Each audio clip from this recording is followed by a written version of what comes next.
All right, 1 second. I'm just putting out a call to action here.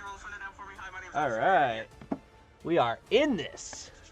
We've got music playing. I hope that it's not too loud, but I hope that it's loud enough. Okay. Yeah, let me pop it up just in case it's too loud. Oops, sorry. Okay. All right. Let's do this. Alrighty, YouTube, starting off. Hello, Botrix. All right. And so, here we have the battle. All right, so it looks like the fire elemental is gonna go first. All right, so the fire elemental is going to move, but it's gonna have to cross the water, and it's gonna take damage crossing the water. But that's okay, it'll do it anyway. So the fire elemental can move 50 feet. So it's going to slide 5, 10, 15, 20, 25, 30, 35, 40, 45. It will reach 50. Sheesh. And so with that, it is going to take some damage crossing the water the way that it did, which was 5, 10, 15. It goes through 15 feet of water. Let me pin this real quick. Whoop. Okay, so it goes through 15 feet of water, which means that I believe it takes 3 d6s of damage from its water susceptibility. Oh no, it just takes 1 cold damage each, so it's going to take 3 damage. All right, so we subtract 3 from that. So let me slide over here real quick so you can see better where we're at. Okay, so it is now going to attack the gladiator that it has reached. And so with its attack, it is going to, it gets to attack twice. So it's going to do 2 of its, it's called touch attacks, 2 touch attacks. All right, so let's slide over to the d20s. We're going to roll 2 of them for 2 touch attack. Oh my God, starting off with a nat 20 right off the rip. This poor gladiator. The other one is a 13 plus 6. Let's see what the gladiator's AC is. Gladiator's AC is 16, so both are going to hit. One of them is a nat 20. Yikes. Okay, so the damage that the fire elemental does is 2d6 plus 3. So we'll do the first one. Oops, I did d4s by accident. Ignore that. 2d6, so it's 4 plus 3. We're going to do 7. Bye-bye, gladiator. Yeah. So we're going to do 7 damage off the rip for the regular one, and then we'll do the bonus one here, which is now going to be 2d6 plus 3. Well, 2d6 times 2 plus 3. So we're doing 12 damage here, and we're adding another 3. So there's 15. And then it's going to end its turn here, and anything within 10 feet of it is going to get set on fire. So the gladiator is now set on fire. It doesn't specify what that is. I'm sure it says in the book. I've just been assuming it's the same as its burn damage, so I'm just doing a d10. So that is 6 fire damage to the gladiator. So first creature to attack tonight, and it is already taking a decent amount of damage. All right, but that is the end of the fire elemental's turn. So for anyone that's just joining, I see we've got a few here. We've got a battle between friend and foe. So you've got your good guys in green here, and you've got your tough guys over here in red, your enemies. And so far, the elemental's the only one that's gone. He slid his way over. So up next, we have Sassy the Assassin, who is not going to get his bonus for striking first. Oh, shout out ads. Sorry, 1 second. You know, I've had this on for a while, and I haven't had any ads. And then, of course, I start streaming, and it pops on. Okay, so Sassy the Assassin is going to slide over. Let's see. He's just going to go... Oh, I don't know if it's better to have his ranged attack. He makes 2 short sword attacks. He's got to. He's going to go forward. All right. Go good, guys. 5, 10, 15, 20. So he's going to move forward, and he's going to do 2 attacks against him.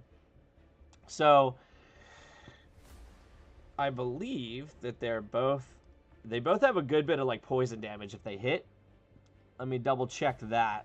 Yeah, so he's going to make 2 short sword attacks. So we'll go ahead and roll 2 d20s. So we've got an 11 and a 4. Both of them are going to be +6. So that's a 17 and a 10. The Fire Elemental's AC is a 13, so one of them is going to hit. So we'll go ahead and do the damage for that. The damage is 1d6 plus 3 piercing damage, plus an additional 7d6 poison damage. So let's go ahead and do that. 1d6 plus 3, and then 7d6 poisoning. I don't think he's got any resistance or anything to poison. Damage resistance from oh, this is, I assume, a not... Well, no, this is probably... Oh, what do you think, Widget? Is this a magical attack or a non-magical attack? What are we thinking? How's that poison getting on there? I'm thinking that it's probably non-magical. Because it usually says, I'm pretty sure. Let me see. Taking the poison damage on failed save or half as much. Yeah, I'm thinking that it's not magical. So 8d6 damage. Yeah, okay. All right, so the poison damage it is not resistant to, but the first d6 it is. So that's a 2 plus 3. It takes 5 damage off, 3 damage off the rip of that after its half. Okay, and now it's going to do its 7d6 poison damage, which I can only roll 6 at a time. But we'll go ahead and roll these. So that's a 26, and then we're going to add another one. So that is a 28 poison damage, which it takes the full brunt of here. And then the assassin is going to back up. It's going to try and save itself a little bit. So it'll offer the opportunity attack here. So he backs up 5, and he's going to get his opportunity attack. Rolled a 16, plus a lot, it's going to hit. All right, and with that, I think it also gets burned from this attack, if I remember correctly. Touch. Yeah, until a creature takes an action or douses the fire, the target takes 1d10. Yeah, it ignites. Until a creature takes an action to douse the fire, the target takes 5d10 at the start of each of its turns. Ooh, that might have been a bad idea. All right, so he's going to strike. So he's 2d6 plus 3 if he hits.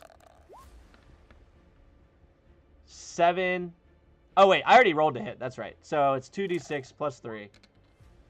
That's 8 plus 3, 9, 10, 11 points of damage to him as he's running away. So 5, 10, 15, 20. He's going to back up towards the friendly frost giant here. And that is going to be the end of his turn. So now that Sassy has gone, we've got the gladiator. So the gladiator at the start of its turn, or was it at the end? I think it was at the start of its turn. Let me double check this real quick. It ignites until the creature takes an action. It takes 5d10 at the start of each of its turn. Okay, so it takes a d10 fire damage. Let's go ahead and roll that. So that's a 4. Okay, and then he's going to just straight up strike. He's not happy. So he gets to make 3 melee attacks or 2 ranged attacks, but he's up in his face. So I'm thinking he's going to do a shield bash first. And then probably, because he's got the shield, he's going to be using his spear one-handed because he's using the shield.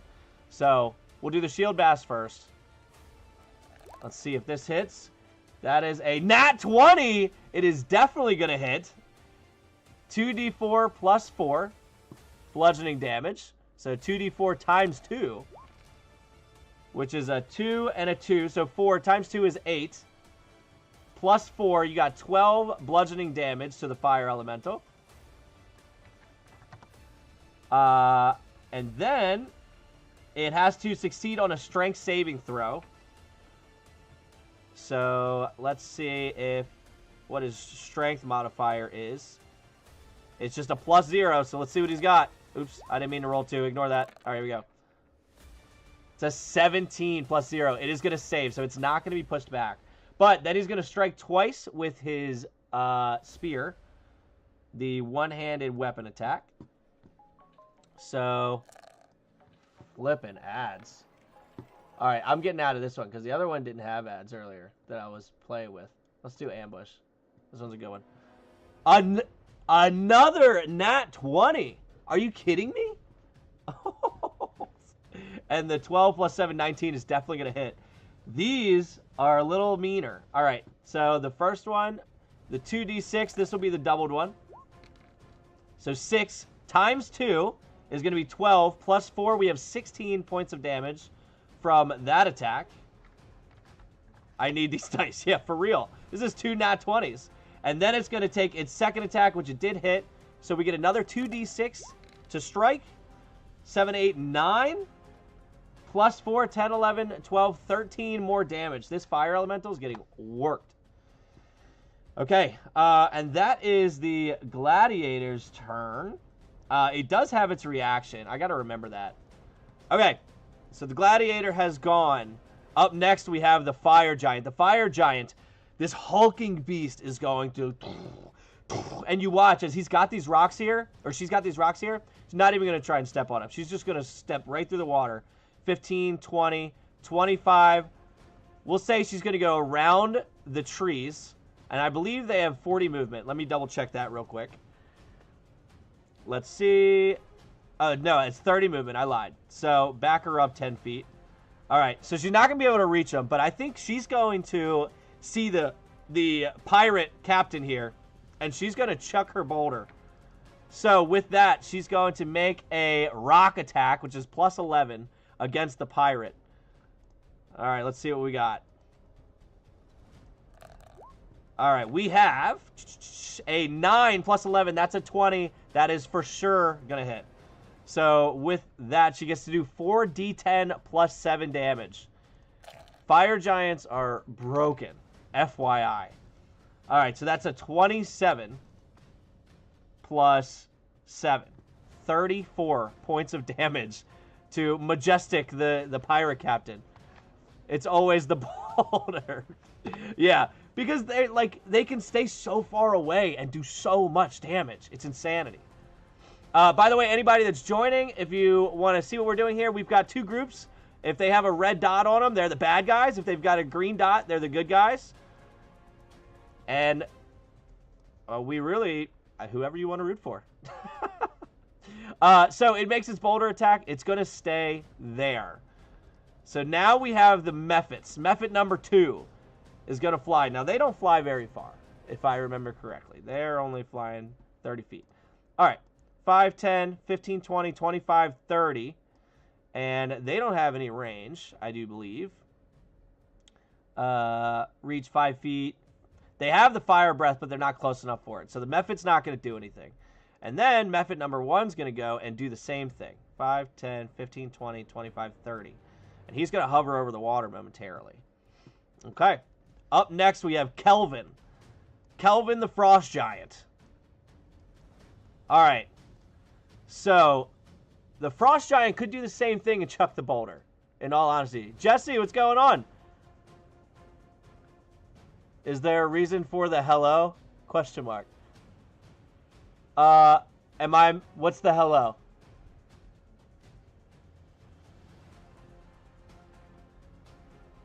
One second, sorry. Okay.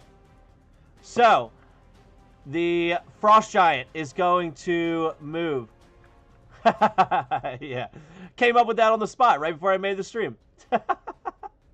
So, 5, 10, 15, 20, 25. Oh, I see what hello you're talking about. I don't know why that hello's there. I didn't even see it till you just pointed it out. No idea. All right, so Kelvin moves in. Oh, more ads? Are you kidding me? All right, it's whatever. It's a quick one at least. Nope, but you get a second one. Anyone new to H&R Block? All right, so he's going to, I guess.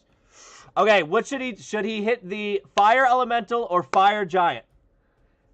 You tell me which one should Kelvin the Frost Giant strike. Although I just noticed he doesn't have his nameplate underneath. There you go. Kelvin the Frost Giant. He's got the option of going after the fire giant or the fire elemental or any of the Mephits if you'd rather he does that. Your choice. Giant on giant combat. I like it. Okay, so Kelvin is going to chuck a boulder at this fire giant. All right. So we're going to roll the d20. A 10 plus 9 is going to hit. The Fire Giant's AC is 18. So that is definitely going to hit. And the damage was 4d10 plus 6. All right. Honestly, probably a very good thing that it went for. Holy cow. 28 plus 6, 34 points of damage to this Fire Giant. Okay. And that's all it can do on its turn, I believe. Let me double check. They don't have much except for the Great Axe and the Rock. Yeah. Okay. So, Kelvin's done. We're going to go with Majestic the Mage. Now, this one's a new one. I don't... Sent a GG. Oh, I don't remember what the GG does. 1 second. 1 second. Hold on, I forget. I should have had these ready. I have a list in my car, but now I have it up here. All right, got it. 50 of those, it does something. Here we go.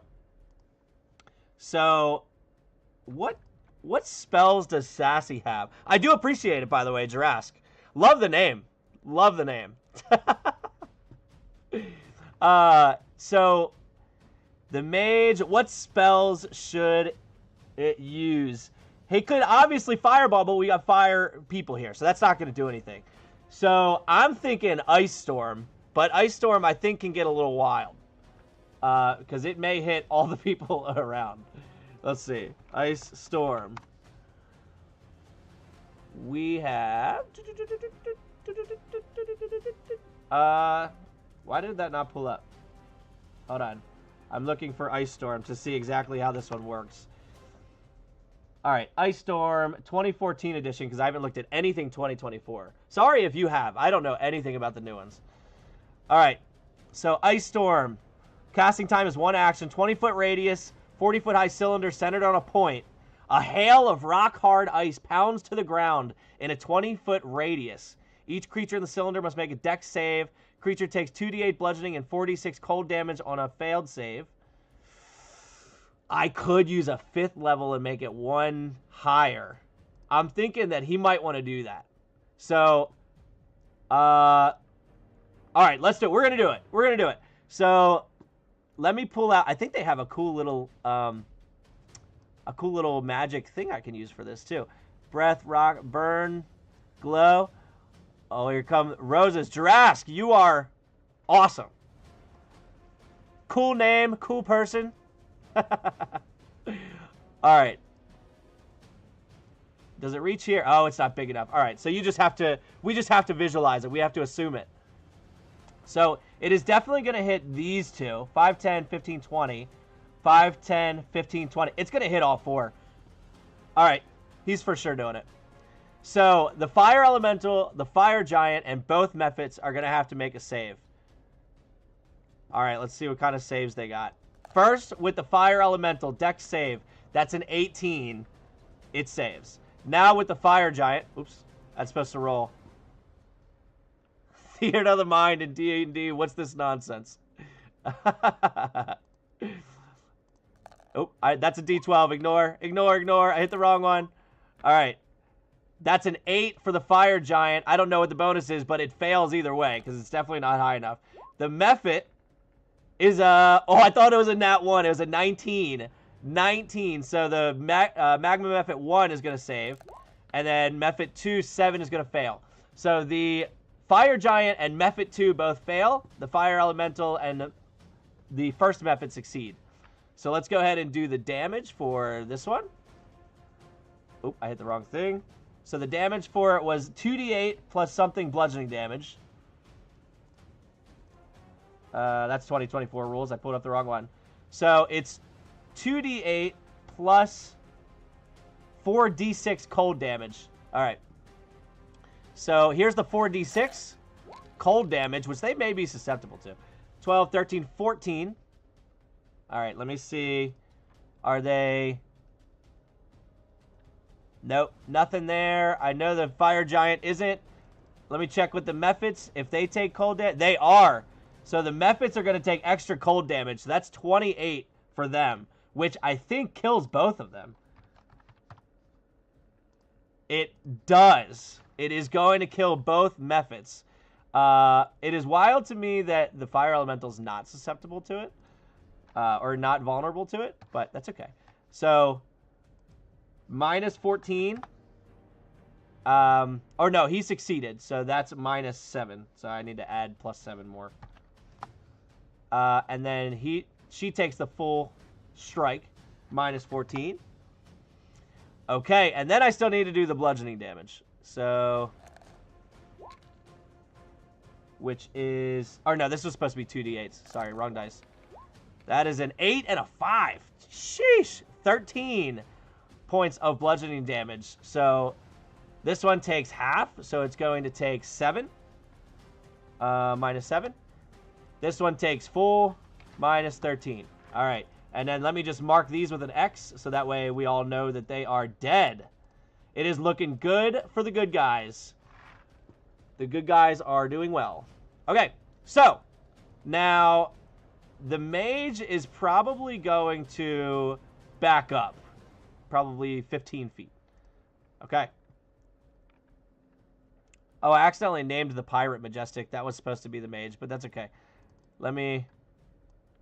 This one's name was Bucky, but somehow it got... Okay, there we go. Okay, we've got Bucky. Bucky's gonna go. And I think he's gonna get all up in that elemental's face. And he has a bonus action. Target has the charmed condition. Ooh, he could charm. All right. But first, we're just going to go up in this elemental's face and try and get rid of it for good. All right, so he's going to make his rapier attack. He gets 3 attacks with the rapier or the pistol. So, honestly, I should have done the pistol. But who wants guns in D&D? So we're going to stick with the rapier. So he's going to get 3 attacks. 5, 7, and 11, all of which get plus 7. So 12, 14, and 18. I believe the 14 and 18 hit. They do. So the 14 and 18 are going to hit. And the damage for those is 2d8 plus 4 damage. So we're going to do 4d8 plus 16. The pirate has... I think that's a 2024 rule. That one's... so 48... So 7, 14, 19, 20, 21. That is plenty to take out this fire elemental. And with that, the pirate comes up with its rapier. Multiple attacks, slices through. And you watch as this flame dissipates into the air. And the fire elemental disappears. I think I made the heroes in this way too strong. Way too strong. All right. So, that is Bucky's turn. Majestic already went. Oh, I appreciate the likes. I appreciate the likes. So, now, let's go. The red dragon wormling. So, I know you can't see it at the moment, but over here is a red dragon wormling. And, honestly, I think I'm going to make an executive decision to turn this into... All right, let me know. Should I turn this into a young red dragon? Your decision. From the one DM to another, let's go. Yeah, the heroes are wrecking the enemies right now. What do you think? Should I upgrade the red dragon wormling? Make it a bit more exciting. Let me see. Red dragon. I'm pretty sure I've got the young red dragon on tap here. All right, here we go. Always young red dragon. Let's do it. You guys have voted. Young red dragon comes flying in. Actually, you know what? Let's just add both. Let's just add both. That's what I've decided. We're putting both in. All right, so I have to add a turn for him real quick. This may be problematic. I may have just made it pretty difficult for the heroes. And he's got a 17. Okay, so I need to put this in order. It was the red dragon wormling's turn. Okay, here we go. So the red dragon wormling has a fly speed of, I think, 40. I lied. It's 60. So the red dragon wormling that was next to the giant on the ground is going to leap in the air and start... Oh, Meatball, send in the bears. I appreciate you. The high bears. I appreciate it. Set you... I see... Hold on. Hold on. I don't remember even what the high bears do. Add +1 to the next attack damage. And you just did 8? Alright, so this red dragon wormling is getting +4 to the next attack damage. 20, 25, 30, 35, 40, 45, 50, 55, 60. This gladiator's in for a doozy. Now that it's got some extra damage coming in hot. Okay, so it gets, is it 1 bite attack or 2? Oh, it just had, does it just have its fire breath? No. Where's its bite attack? All right, I got to talk to Roll20 because I don't know if it's not showing a bite attack. So that means that we're going to be using fire breath, rip, and it's going to be taking a bunch of damage. Okay. So he's going to aim it. I'll even show you where he's going to aim it. Not the glow hold. We're doing the breath. He's going to go this route. And I think that he's going to reach all 3 of these. And with the +4 damage, Meatball brings in extra red players favoring one side. Do you moonlight as a ref for the Kansas City Chiefs? I do not. I do not. All right, so they're going to have to make dex saves, I'm pretty sure. And they better hope that they succeed. Let me just see what the DC is. Hit. Oh, no. Fire breath. Oh, it's just a melee weapon attack. This is not a cone. Okay, kind of lame, but the gladiator's still in for it. So, here we go. Rolling the dice. Sorry. Jurask. I appreciate the heart. Thank you. Thank you. I'm learning what all these stickers mean. I'm sorry. I know that they have like actual names.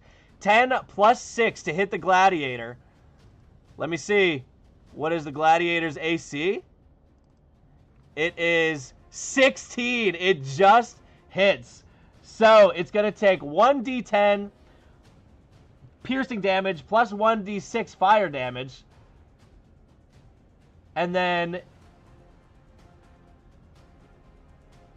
No, it's got the cone. No, we're good. We're good. Now it has the cone. Sorry. Roll20 I'm also figuring out. So we need dex saving throws. So from the gladiator, the death saving throw from the gladiator is a 14 plus... What's his dex save? +5. So it's going to save. Gladiator saves. Bucky. I appreciate all the likes coming in, by the way. I see them flying in. I appreciate all of you. 9 plus... He's got to have a good save. He's a pirate captain. +7. 16 also saves. And then for Kelvin, I'm assuming he does not save. 9 plus... They can't have big decks, right? No. -1. So he fails. So the first 2 succeed. He fails. 7d6 fire damage. +4 thanks to Meatball. So I'm going to do 6 and then 1. And then 1. And then let me go ahead and see what that damage is. So that was 16 plus 6 is 22. Plus 4, 26. And then they're going to get halved. So he's going to lose 13. He's going to lose 13. And the Frost Giant is going to take 26 damage. Okay. So, with that, the Wormling's turn is done. Meets it, beats it. Yeah. All right. Yeah, that was big damage. Big damage from a Wormling. That was big damage. All right. But that is the Wormling's turn. Is that everybody? Everybody went? I guess so. Yeah. So we're back at the top. The Fire Elemental's dead, so I need to remove that one. Now we are at the Young Red Dragon, which you already know what the Young Red Dragon's about to do. There's literally only one thing that it should do right now, which is the same thing as the Wormling. 5, 10, 15, 20, 25, 30, 35, 40. I'm actually just going to remove this one. 45. He's going to try and hit as many as he can right here. Let's see what happens. So, I may have just way overdid this. Oh, hold on. Meatball. What does that GG do? Hold on. if anything. I don't know if that one did anything or not. All right, I don't have that one as doing anything. Let me see what that one called. 1 second. It's 100. Okay. All right, hold on. I got you. It's still going to do something. It's going to add... All right, you tell me if you want to help the heroes or the monsters, and we'll do something. All right, so he's going to use his fire breath. This is a terrible idea. I'm about to literally, like, kill all of them. All right. I shouldn't have brought this young dragon in. I shouldn't have listened to you guys. I shouldn't have done it. All right, where's the magic? Here it is. So, it's a 30-foot cone. I think the mage is going to just make it. But I think... Oh, I have to pick between the Frost Giant or the Gladiator. I think that he would go Gladiator. So these three are going to get hit. Oh, you guys can't see. I'm sorry. You guys couldn't see.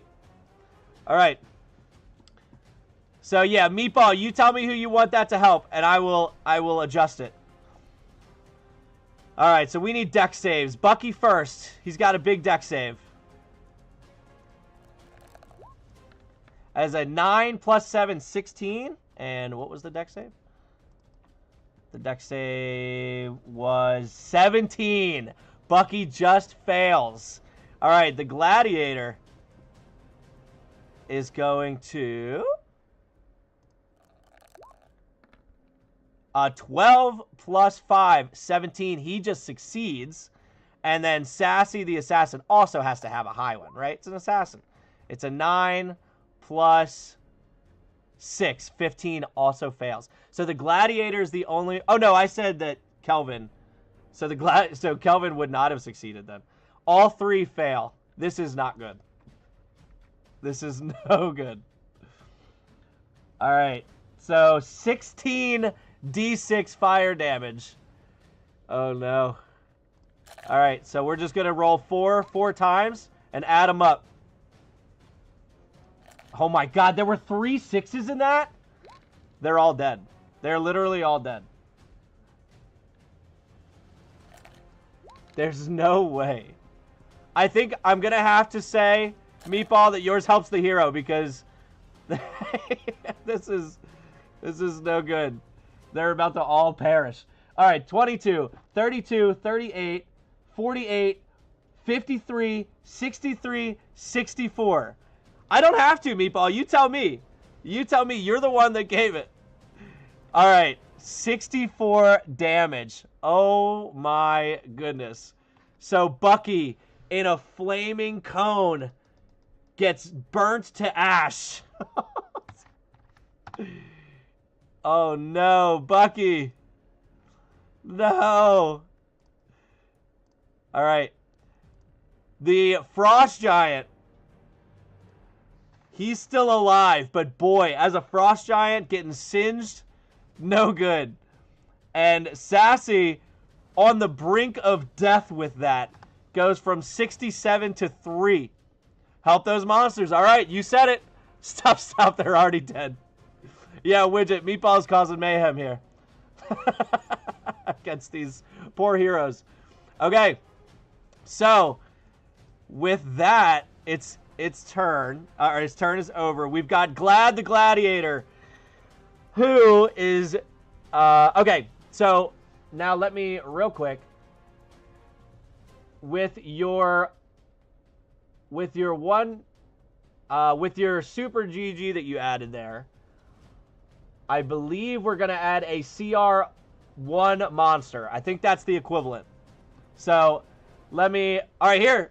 Well, unfortunately, you'll only be able to see it on YouTube. But I've got the CR1 monster. So, anyone on YouTube, you will get to see the wheel. Interact. All right. So, spinning a wheel here. The random CR1 monster being added is a dire wolf. All right. Let me grab a dire wolf real quick and add it in. Dire wolf. Hold on. Coming in hot. Dire wolf. And we're going to call it Meatball because that's the only right thing to do. All right, and I'm just going to throw it back in the area that all the others were in. This is not good. These monsters are going to wreck. All right, so the dire wolf is added. And hold on, let me name it real quick, which I thought I had done. My fault. I forgot to do that. Dire wolf named Meatball. And we're going to show the nameplate. All right. Meatball the dire wolf is in. Okay, so Meatball the just. So the gladiator, I guess, is going to strike at the wormling. Because I never said that the wormling went up in the air. I probably should have. But realistically, it needs some help here. So what needs help are these heroes. The heroes are in trouble. Okay, so the gladiator is going to strike. So multi-attack makes 3 melee attacks. I think that it's going to drop its shield here. Which will give it an AC of 14, unfortunately. But it needs to do this two-handed attack. So it's going to drop its spear and make 3 two-handed spear attacks against this wormling. It's its only chance. All right, first one is a 9. I don't remember what am I adding to this? It is a +7. So that's a 16. I'll just roll the other 2. Both of these +7. Both of those are definitely hitting. So all 3 are going to hit. So this damage, each one is 2d8s +4. So we're going to do 6d8 +12. All right, the damage here. Ew! I rolled a 3, 2, 4, 3, 6, 3. I guess that's kind of average, but come on. So 21 + 12 is 33 points of damage to the red dragon wormling, which is not a lot. And it has dropped its shield, so I do have to remember that its AC is 2 less. And then I have to remember that it's got its parry reaction. So, okay, that's Glad's turn. All right, we're going to go with Sassy the Assassin. In the back, at the moment, it's only got 3 HP. But I feel like it would be smart enough to know. All right, here's what we're going to do. We are going to do some crazy leap here. So, Sassy's going to run in between these 2 boulders here. 5, 10, 15. Leap up onto this one. Let me make an athletics or an acrobatics. Oh, there's a hello. All right. It's going to make an acrobatics check. 7. It's probably not going to be as cool as I want it to be. +3 is a 10. Oh, no, +6. 13. He said, come on, that one. Meatball's very against the heroes here. All right. Flies up into the air. Not as gracefully as I'd like. I wanted to do something super cool if he rolled some high ones, but he did not. So he's going to land down on the dragon wormling, and I guess he's just going to do his 2 attacks. So it makes 2 short sword attacks. Now, these both do a lot of damage, so there's a chance here. We've got a 14 and an 8, both of which are +6. So 14 and 22. And what's the AC of the wormling? 17. So only one's going to hit. And does it have any... Okay, it's only immune to fire. Okay, so it's just a normal attack then. So if I remember correctly, it's a D8 and then 7d6. No, it's a D6 and then 7d6 poison. All right, so we are doing 8 d6s. I'm going to do 4 at a time, and then we'll add them up. Okay, those were low numbers. Those weren't terrible. So we've got a 15 and an 11, so that's 26. And then +3. 29 points of damage. Oof. Still not enough. It also is going to have to make a Constitution save, which is a 10. And they have a Constitution modifier of +3. So 13. I don't think that's high enough. It is not. It needed a 15. Oh, and that's how it takes all the poison damage. Okay. So it takes all of that. Oh, wait. It should have had... Oh, it should have only taken... Okay, hold on. Hold on. Hello, which Dungeons & Dragons game is this? This is 5th edition. I'm doing 2014 rules. So looking at what I can see versus you can see, I can't see HPs of anything. Oh, yeah. As your character? Yeah. You won't be able to as a player. So I do need to add some HP real quick here to Sassy because he took way too much. He should have used his evasion and only taken half. So, how do I... Oh, I know how I add now. How much did it take? It was a lot. It was like 64, I think. Yeah, it was 64. So we're going to add 32 back. That's going to help. That's going to give us a little bit of a chance here. And did I did the damage to it. Okay. I think that's going to be Sassy's turn here. I don't think it can do anything else because it's not its first turn. Okay. So, Mephit number 2 is dead. I need to remove that. And now it's the Fire Giant's turn, which is not a good thing. The Fire Giant is broken. Okay. I think the Fire Giant's going to throw its rock over at the Frost Giant. We're just getting, as DJ Widget said, giant on giant action as these two are just chucking rocks at each other. So, he's going to throw it. So we'll make the attack. D20 is an 11. I believe it's plus 11, so 22. This rock is so broken. Yeah, 22. Definitely going to hit. 4d10 plus 7 damage. Let's see what we got. 3 9s? Oh my god. 27, 28, 29. Plus, what did I say? 10 plus 7? 30, or... Did I not roll enough? 29. Okay, the average is 29. I rolled 29 plus 7, 36. Okay. So, the Frost Giant does take the rock to the chin. Oh, shoot. Can I undo? Oh, no. How do I don't know how much this giant's health had. Yes, chin music. But I believe he was supposed to have like 10 HP left. So we'll just say 10 HP. Okay. Kelvin takes it. Ugh. And he's not happy, but he's also not healthy enough to really do much about it.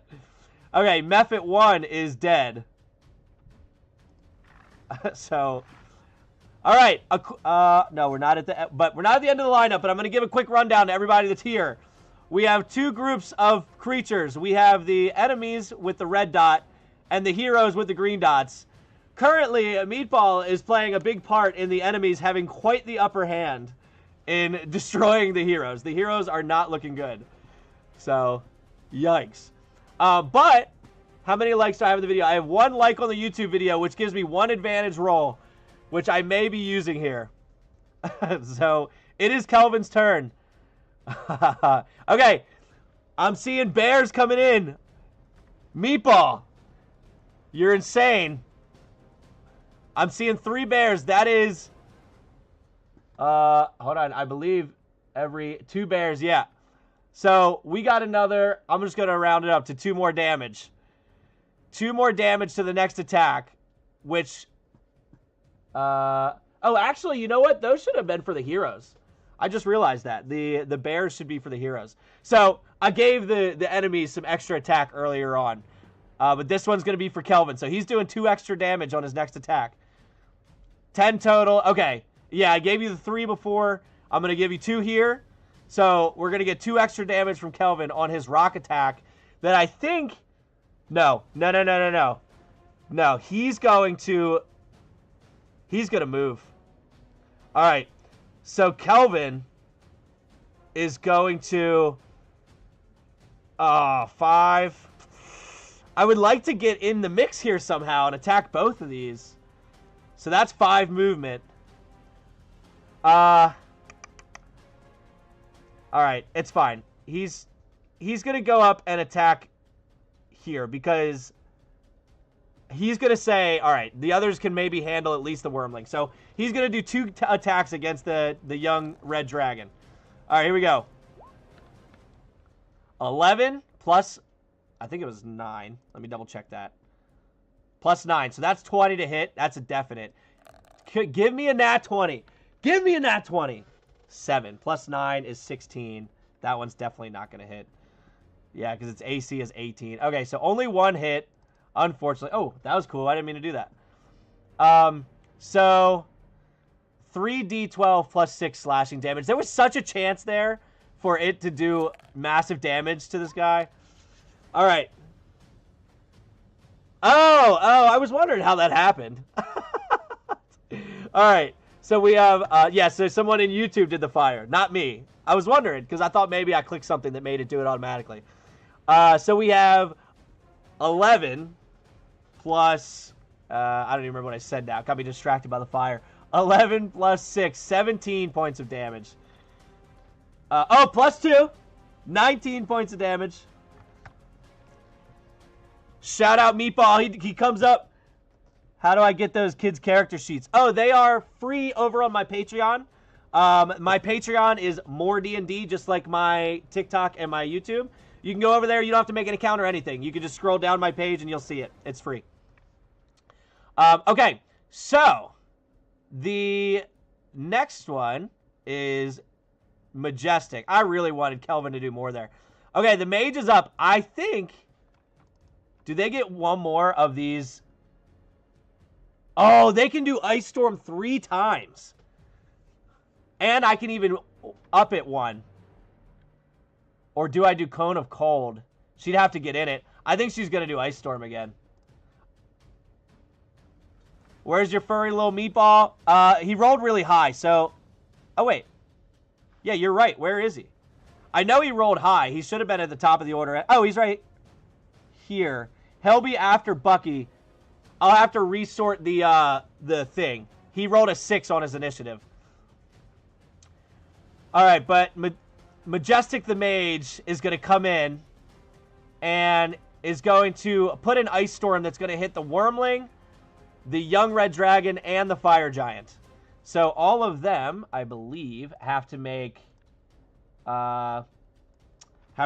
Dex saving throws or con saves. I don't remember. Ice Storm. So this says 20-foot radius whereby each creature in the cylinder must make a Dex saving throw. Okay, so here's for the Wormling. Dex saving throw from the Wormling. We've got a 19. It saves. Of course it does. The Young Red Dragon is a 3. It's going to fail. And then the Fire Giant is, I think that's supposed to be an 11. So 11. Meatball sending in the TikToks. Hold on. I got to see what those do. Got to give me a second. I have sheets that I printed for this, but because I was just testing this tonight, I forgot to bring them downstairs. So the Dex save for the Giant is 3. And so that was an 11 plus 4, which I believe is not enough. Let me see what it says is its save DC. Oh, 14! It just saves! No way! It just saves. So the only one that takes the full brunt of it is the Red Dragon, the Young Red Dragon. So let me go ahead and roll the damage for this. 2d8 bludgeoning and 4d6 cold. So 2d8, which is 8, and then 4d6. 4, 5, 6, 7, 8. So 16. Oh my god, the ones are killing me. Or half as much on a successful. Okay. So it took 16, and that's it. Oh my god. Minus 16. This one takes minus 8, and this one takes minus 8. Of course, it's still alive. Are you kidding me? All right, this one's going to back up. All right. So, now let me do a quick unprepared 10 points from whatever house I'm from. I don't think the TikTok one was on here, actually, and that's why... Okay, hold on. Let me see its value, and then I can... Okay, all right, we'll tally, add that to the roses. We'll add it to the roses. All right. So up next is Bucky. Bucky has got... Oh, no. Bucky's dead. Bucky is dead. Oh, no. All right. So it is Meatball's turn now. Okay. So for those of you looking... Oh, we got donuts. Oh, no. Those I know are in here. Add 2 CR 1/2 monsters. All right. Meatball is team bad guy for sure. All right. So, okay. I'm going to add those as soon as I do Meatball's attack here. So Meatball is going to 5, 10. It's going to leap 5, 10, 15. Oh, as far as he can. All right. We're going to see if he... Meatball, I appreciate you. You hit my live goal. I appreciate you a lot because this was just me testing this out. So thank you. Put me in, coach. Brian, if you've got your character, I don't know how to add you in, but you can come in for the heroes. So that's a 12 plus... Got you, buddy. Love your stuff. Meatball, I appreciate you. You can hang out anytime. Welcome anytime. 50 feet. Oh, I was looking for... What's its acrobatics, if anything? +2.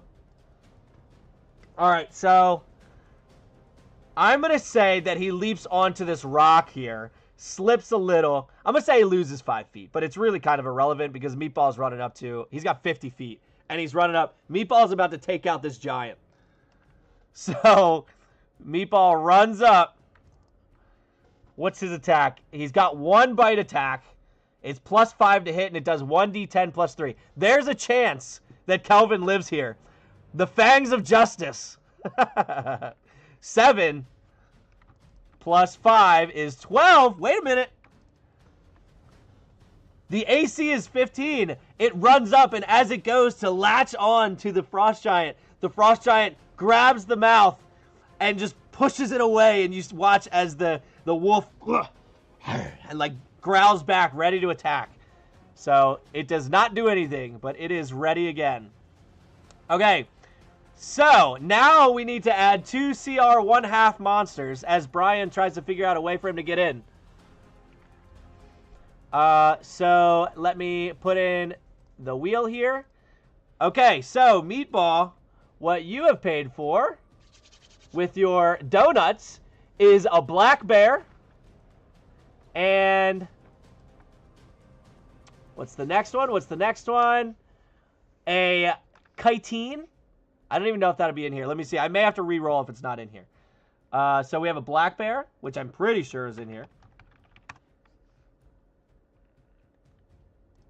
Oh, no. Oh, no. The black bear may not be in here. Oh, I'm in the wrong thing. That's why. Black bear. 2014. Yep, it's in. All right, we're going to put it here. So the party watches as, out of nowhere, this black bear forms into it. Yeah, you definitely... Now, I don't think this chitin is going to be a part of your furry friends here. Let's see if I can get it in. So... Oh, the chitin is not in here. All right, let me re-roll. Let me respin. Some of these I have to go add in. All right, a gazer. Gazer. Oh, this is about to get real freaky. No, they don't have this in here either. All right, me and Roll20 are going to have a little chat because it doesn't have the things I want it to have. A giant wasp. Come on. You got to have a giant wasp. Okay, it does. And a giant wasp. I feel like, okay, the giant wasp is going to come from this tree down here. I'm thinking maybe like one of the rocks bounced off and knocked down part of its nest. All right, so the black bear. Bear's name is Jeremy. You got it. I'll wait for a name for the wasp. The wasp is Paul. All right, you got it. Paul the Wasp. Okay, nameplate. Good. I need to add them into the battle real quick. All right. We have a 17. That was pretty high. And Jeremy. Let's see what Jeremy the Black Bear gets. That's a 10. Was it put in here? Okay. So, as soon as I do the Wormling's turn, we will put everything in order. Okay. So, the Wormling, I need to see if it gets... I believe it has to roll to get its breath weapon back. It is 5 or 6. All right, let's see if it gets it. If the heroes have any shot, it is not going to get this breath weapon back. Okay, so it gets its breath weapon back. The numbers are wild. Brian, you need to get in here. I don't know how you do it, but you need to get in here. It's the only way they have a chance at this point. So, I mean, it's for sure hitting all 3 of these. Okay. I mean, I don't have a choice. He's got to do it. Why would I not? Why would I not? Okay, so dex saves from the Gladiator is a 5, which it's going to fail. Now from the Assassin. Oops, sorry, didn't mean to do that. 11, and I think the Assassin had +7. Meatball would play. Yeah, so at first, I've got a bunch of buddies that are going to be coming in. I'm hoping to start this next Wednesday, not tomorrow. But I got a bunch of buddies that are lined up. They've got character sheets ready to go and all that. But over time, my goal is to add in fellow adventurers from my Patreon. Anybody that's kind of interested in playing, working with my fellow adventurers over there and let them get in on it. So, yeah, definitely trying to get a bunch of people involved. The Assassin is a +6. So, what did it roll? I don't remember what it rolled. An 11. +6 is 17, which I think was high enough. Oh, the DC was only 13. So, yeah, the Assassin saves, and Kelvin is for sure not saving. With a -1. A 13. Oh, it almost saved. Are you serious? It needed 1 more. That is crazy. I already jump into guest roles for campaigns. That would be fun. Yeah, I mean, we love having guests at the table. So, yeah, the only one that saves is Sassy the Assassin. All right, time to roll for this damage, and it's going to be a lot. 7d6 damage. Oh, man, this is not good. This is not good. So that's 6 of them, and here's 1 more. Rolled a 20. Okay, the 6d6s it rolled at first were 5, 4, 4, 5, 5, 6. Are you kidding me? I can't roll like this at the actual table. This is insanity. Ah, and +3, so 32. 32 points of damage, or half to Sassy. So, Sassy... Oh, actually, and it gets half, right? So, Sassy takes 16, and then it allows it to make a dex save throw, only half damage. And it succeeded. Okay, so Sassy takes no damage. The other 2 take 32. The Gladiator lives as the fire scorches his chest, having dropped the shield down. Meatball with more. Oh, man. He's trying to get to them 50 roses. Remember, I'm adding the TikToks to the roses because you got to get to 50 roses. So I appreciate it. Thank you for the TikToks. So he gets scorched, having no shield. Calvin, unfortunately, taking the 32 damage, is going to fall to the ground, being a frost giant, feeling the immense wave of heat, unable to withstand it, falls and hits the ground and is no more. Ah, there goes Kelvin. I love Kelvin. All right, he is out. Oh, I do need to mark these guys at melted. I should have said, how did I not say melted? I got to mark the bear and the wasp as red. Okay, so let me go ahead and clear the board here. He's gone, he's gone, he's gone, and Bucky is unfortunately gone. Oh, actually, you know what, though? Because characters can be revived. So I'm going to keep them up, just in case. I got to get used to just leaving them up there. So that is the end of the turn order. So now I'm going to resort them, because Paul now has the no saves. What do you... Oh, yeah, I guess technically... Oh, you're right. You're right. Oh, did I not put Bucky back either? Where'd Bucky go? I gotta put Bucky back. You're right. They do get saves. Because they could technically get a healing potion. So, let me... Alright. So, I was about to get the pirate captain. Bucky's there. Okay. We're good. All the heroes are there. That's a good point. They do get saves. Okay. But the Mephit can go. The monsters do not get saves. Okay. Paul is next. So, Paul is going to... 30. He's going after the assassin. He's got his sting attack. Reach 5 feet. And it's a +4. All right, let's see what he's got. Oh, Meatball. We should have called him Meat Paul. What was I thinking? 14 + 4. 18 is definitely going to hit. And the damage is 1d6 + 2 piercing and 3d6 poison. Wow. 4d6. Golly. 12, 13, 14, 15, 16, 17 points of damage. And he's got to make a con save. Oh, he's got to make the con save or take the poison damage. That's a little better. Of course, he's going to fail. So, yeah, he's taking the whole thing. So, what? How much? Oh, okay, yeah. So, it was 15 points of damage. Oh, this is no bueno. Your forest friends are dangerous. Yeah, with that sting? What's up, folks? How's the game testing going? Brandon, what's going on? It is going very well. Oh, I didn't disable that. I didn't mean to do that. No, don't roll. Don't actually roll. I don't know what happened there. Okay. It's not. There we go. -15. Takes the full damage. Yeah, Brandon. So the enemies in red are obliterating the heroes in green. Thanks to Meatball over here on TikTok, who has been absolutely playing for the bad guys. Okay. So the giant wasp took its turn.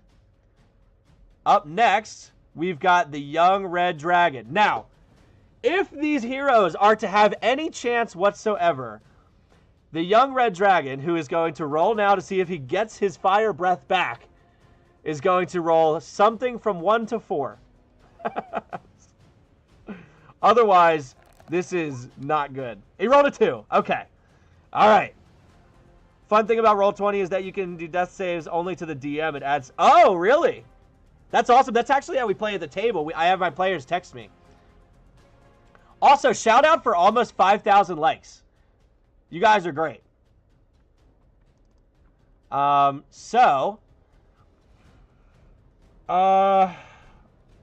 With the...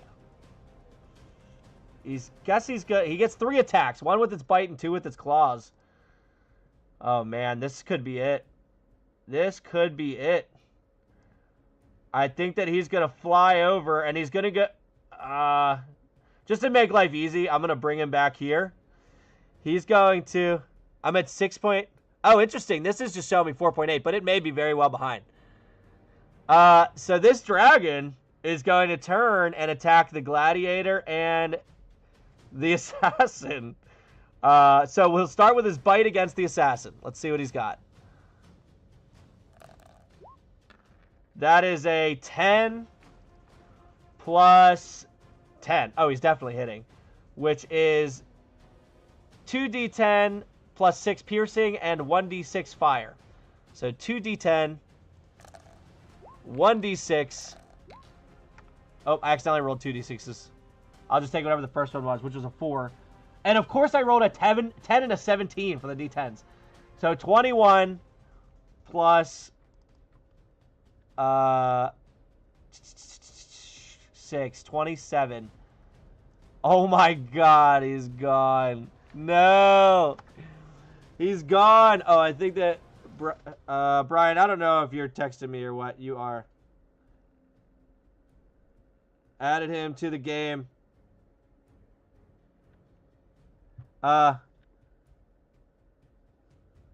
Okay, so Brian, I don't know if you're here, but if you are, as Spider, I have a question about something I can't find anywhere. Wondering if you could help. Sure, what you got? Hit me.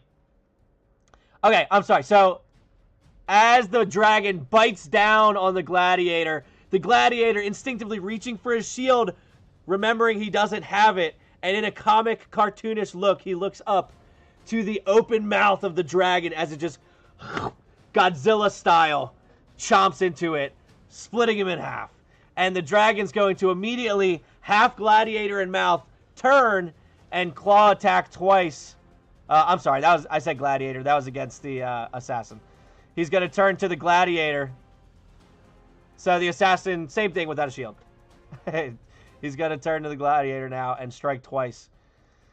Oh no! How do I master a weapon in D&D? If that's it, so weapon mastery is a 2024 rule thing, I believe, and I actually don't know. I have not studied that, so I would be lying if I said I knew how that worked. I apologize. A nat 1 plus 10 is 11, so that's going to miss, but the 11 plus 10 is definitely going to hit with its claw attack.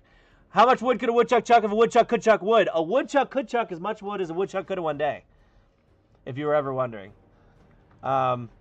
So, with the claw attack, 2d6 plus 6 slashing damage.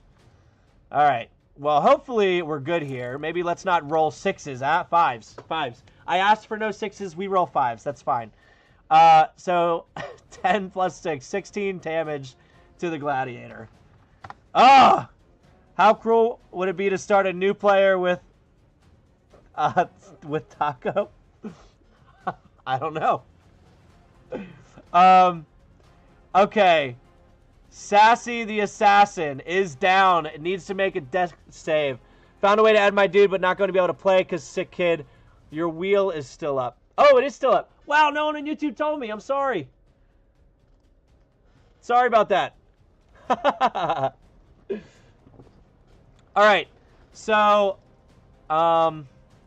Sassy's death save.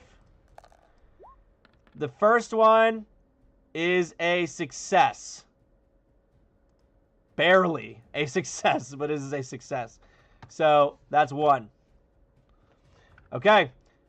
Next, we have Glad the Gladiator, who is still up, and he's tired of this wormling.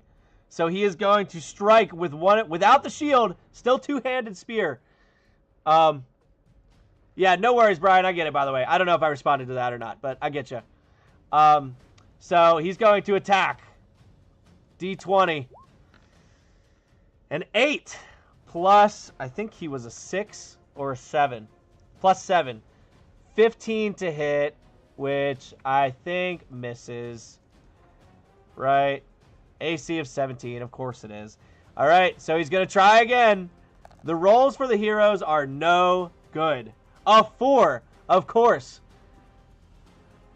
And finally, an 11 plus 7. He's finally going to hit with one of them. He's probably going to kill this thing. About as much ground as a groundhog could hog if a groundhog could hog ground. I like that. Never heard that. Okay, so with his third attack and the only one that hits, which this is all irrelevant because this fire giant's going to come in and just obliterate everybody. 2d8 plus 4. We got a 7 and a 2. That is 9 plus 4. So finally, for the hero's side, they strike and get rid of another enemy after all this time of not getting rid of enemies. And so with that, enemy down. But we still have, thanks to Meatball, a dire wolf named Meatball, a black bear named Jeremy, and a wasp named Meatpaw, even though it just says paw. So, Glad took his turn. The fire giant is next, and this is no good. If anybody wanted to intervene on the giant's behalf. Oh, we did get another like, though, on YouTube. So they get advantage if they live. Okay. So, the fire giant is going to come over to... Oh, I kind of want to say that it finishes off these 3. I mean, no, he's got to go. I see Brian's character, but I don't... Does he have his stats, actually? His stats are in here. Oh, he does. All right, hold on. I'm going to add this character in that Brian put in. Use my fighter action surge. Okay. All right. I got to roll you in real quick. I forget exactly how to roll. You got to click initiative, right? Yeah. You rolled a 13, which means that you do go after the fire giant. So the fire giant is going to come up, and I think that it's going to strike Glad. Glad's getting hit. Oh, so if anyone would like to intervene on the heroes, you don't have much time left. 10 plus, I believe it's 11, plus 11, 21 to hit, and that will definitely hit. So the damage is 6d6 plus 7, and it gets 2 of these. Oh no. Oh no. 21 plus 7. Oh yeah. Oh yeah. Minus 28. With that, Glad the Gladiator looks up at the fire giant. And again, in a cartoonish style, goes to use his shield to block. Does not see the shield on his arm as the greatsword swings down. Slices the gladiator in half. Although with death saves, maybe not in half. Slices off, like, I don't know, an arm. He's only got one arm. He won't be able to hold his shield if he comes back. So with that, he is out. The fire giant's going to use a bit more movement now. 5, 10, 15, and Brian's character is up on the rock. But being that the fire giant itself is around 15 to 18 feet tall, it will be able to reach it with a melee attack. So it's going to reach with its second attack and roll a d20. A nat 20! Oh no, Brian! Oh no! Oh, you might not get to attack at all. Oh no. This is no good. The enemies are steamrolling right now with these rolls. 66 plus 7. Oh no. It rolled a 26 times 2 is 52 plus 7. Gets 59 damage. Oh my gosh. Oh no. Wait, where'd the music go? The music went off. 1 second. I'll fix it. Oh, it's going to be an ad for a second. Sorry. 1 second. Ignore the ad. Or you can get Kids Bop. All right, we've got Epic Fight now. Okay, so his HP, oh, his current HP is not written here. So I believe your current HP should be 60, but you just took 59 points of damage. You have 1 HP, Brian. Your character has 1. Although it's not showing me the HP for some reason. Oh, here we go. Oh, it's on bar 1. I see. Minus 59. Okay. You're not dead yet, but unfortunately, so you have advantage on all your attacks, but you're at disadvantage using your bow up close.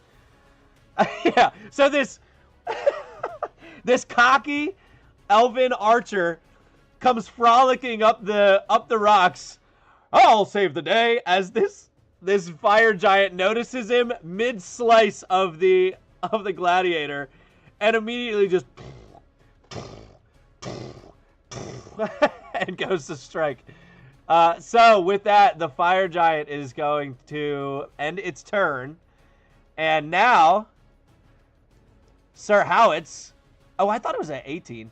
I mean a 13. It rolled an 18. We're going to put it there and change it to a 13 because that's what I thought it had. Okay, so with that, Sir Howitz is going to take its 3 attacks, not at advantage because it is disadvantage up close, but it's going to try and hit. So I'm just going to roll all 3 at once, Brian. Here we go. All 3 of your attacks. A 2, a 3, and a 12. This is crazy. I can't hit for the life of me. The 12 hits. They're all plus 11, but the one, it's 1 hit. So yeah, the fire giant has 18 AC, Brian. Unfortunately, so you hit one time, and your damage, if I remember, now we will action surge, or no, the action surge was your extra attack, or no, you got 3 attacks because of your samurai. Is that what that was? As the bonus action, you got to attack. I don't remember. But I'm pretty sure because of your samurai, you got to use your bonus attacks for that. But with the damage, it's 2 turns of 2 attacks.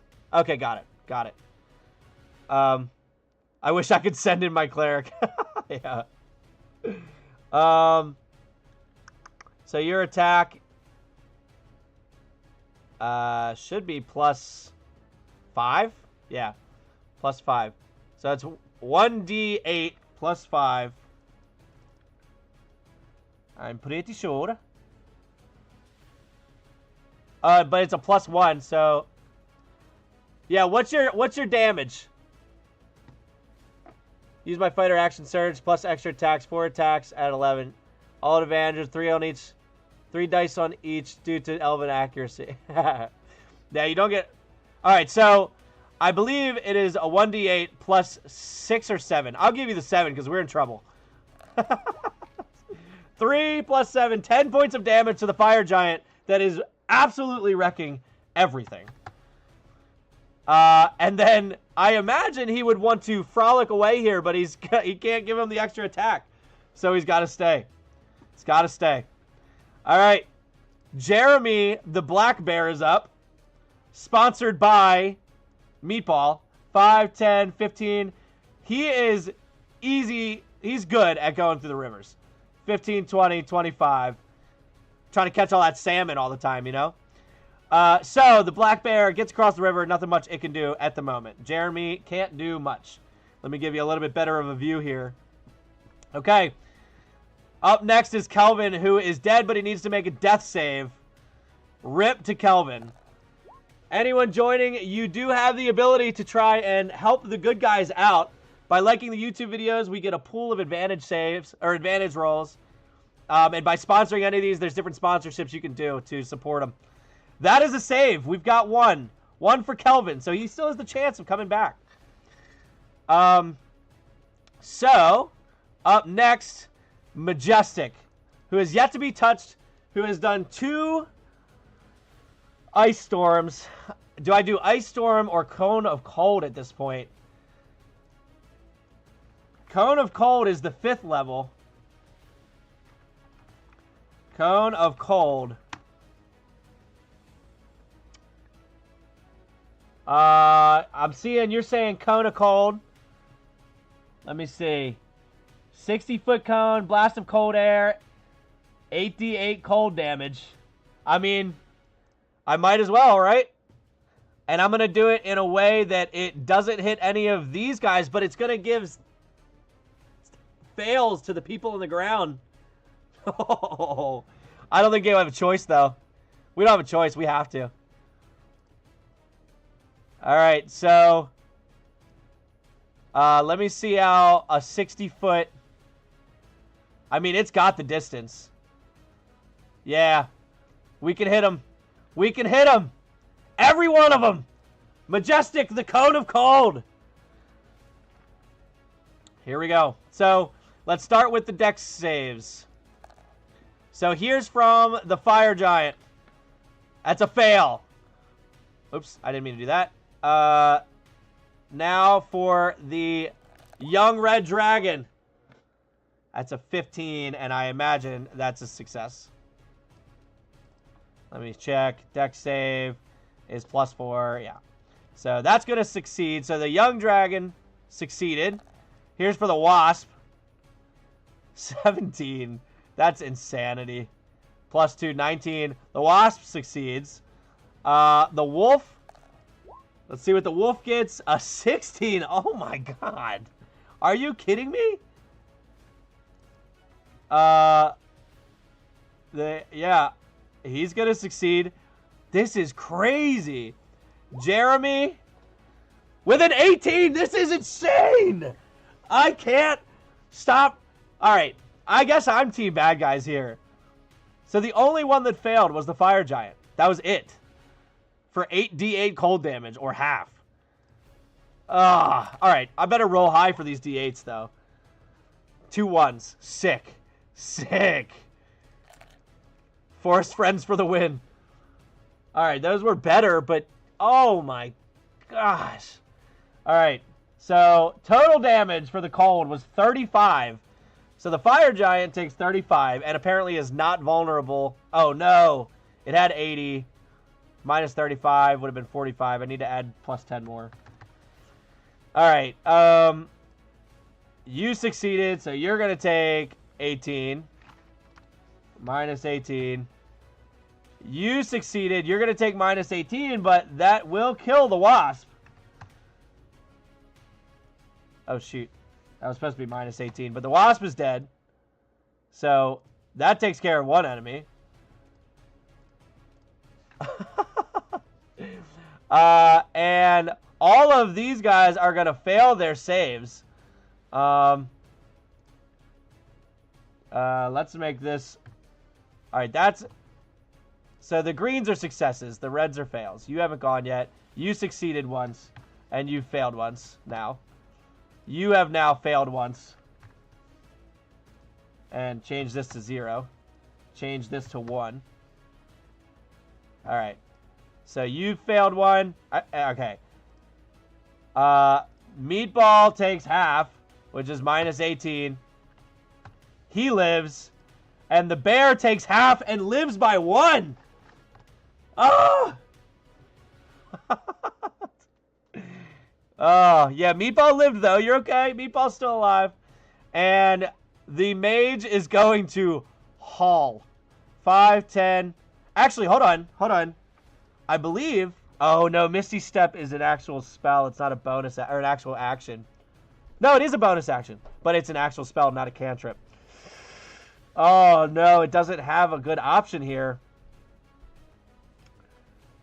It's just got to run. It's got to run. Okay. 5, 10, 15, 20, 25, 30. Get as far away as possible. Okay.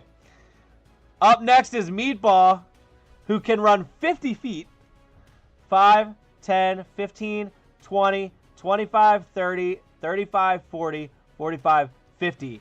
Cannot make it far enough to Majestic. But he's going to stop there. The young red dragon now is going to roll a d6 to see if it gets its breath weapon back. It does not, but it still gets its 3 attacks, which it's going to fly up into the air and use its first attack against the elf here. The bite attack. 3 plus 11 plus 10. 13 is not going to hit. So then it's going to use its claw attack. A 12. That one's definitely going to hit. And with 1 HP, I'm not even going to roll for the damage as the dragon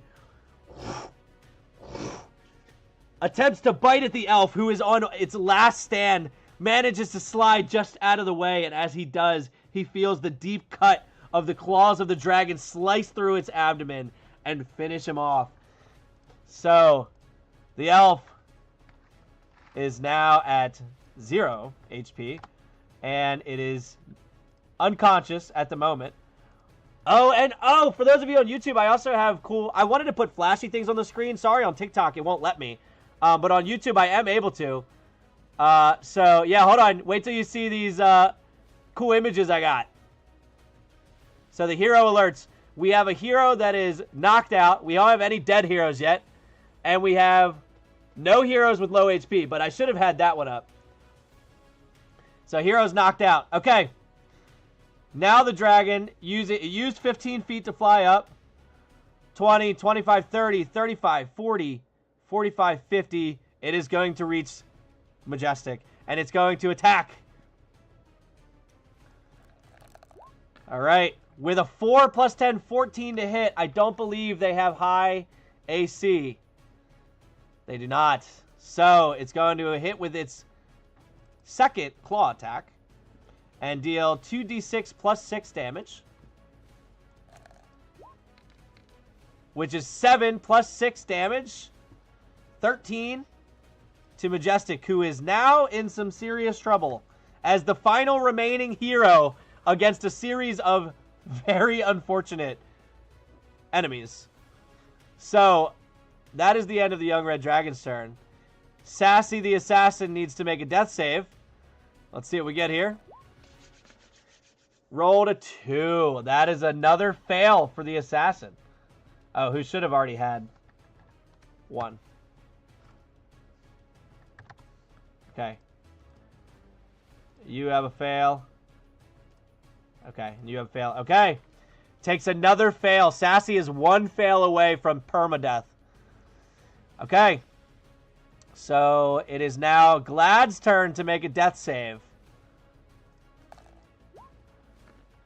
A nat 20! That is 2 successes for Glad, who is now... He is not conscious by any means, but he is no longer dying unless he gets struck. Which, once this last one goes down, that's about all that's left. Leave for a lunch break, and the heroes got wrecked. Yeah, they are in deep doo-doo. Brian brought his character in, and his character lasted 1 turn. That was unfortunate. It is now the Fire Giant's turn, who is going to lumber around, stepping over this rock, stepping over the bodies on the ground, and is going to... a nat 20 is up with 1. Oh, is that how it is? I've always done it as it was 2 successes. Hold on. Wait a minute. If Glad is up... I mean, in all honesty, though, he's about to be back down from the Fire Giant. A nat... Oh, yeah, Widget said the same thing. Okay, Meatball and DJ Widget, you guys are on the same page. He is up. Okay, hold on. So, the Gladiator... Hold on. Now, the question is, would the Fire Giant know that? I don't know. The Gladiator, on his last breath, feeling his heartbeat start to slowly starts to twitch and come back to life. I'm going to roll I don't know what kind of... All right. I'm going to roll a perception check for the giant as he now, killing the elf, needs to look around the battlefield to see if he... Yeah, same page, Meatball. To see if he would notice the slight movement. I'm going to put the DC at a 16 for perception check. That is an 8. I don't know what their perception is. I don't think it's high enough. The perception is only a +2. Okay, he does not notice.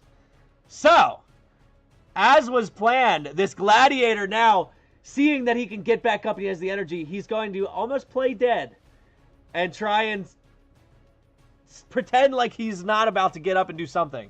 And the Fire Giant will step over them in the rocks here, and he's going to throw a boulder at Majestic. She's going to throw a boulder at Majestic. And if this hits, Majestic is probably gone. That is an 11 plus an 11. It is... I don't think there was... Actually, yeah, there was no way for it to miss, now that I think about it. So, with the damage being 4 d10s plus 7. Ooh, what do we got? Oh, wait a minute. A low roll? 12 plus 7? It's a little late, bot, to be giving me some nice numbers here. Minus 19. Yeah, she's very squishy. Her AC is very low. Okay, wait. I can add in the hero has low HP symbol now, too. Look at that. Okay. So, that's the end of the Fire Giant's turn. Actually, use a little bit more movement to get closer. Okay.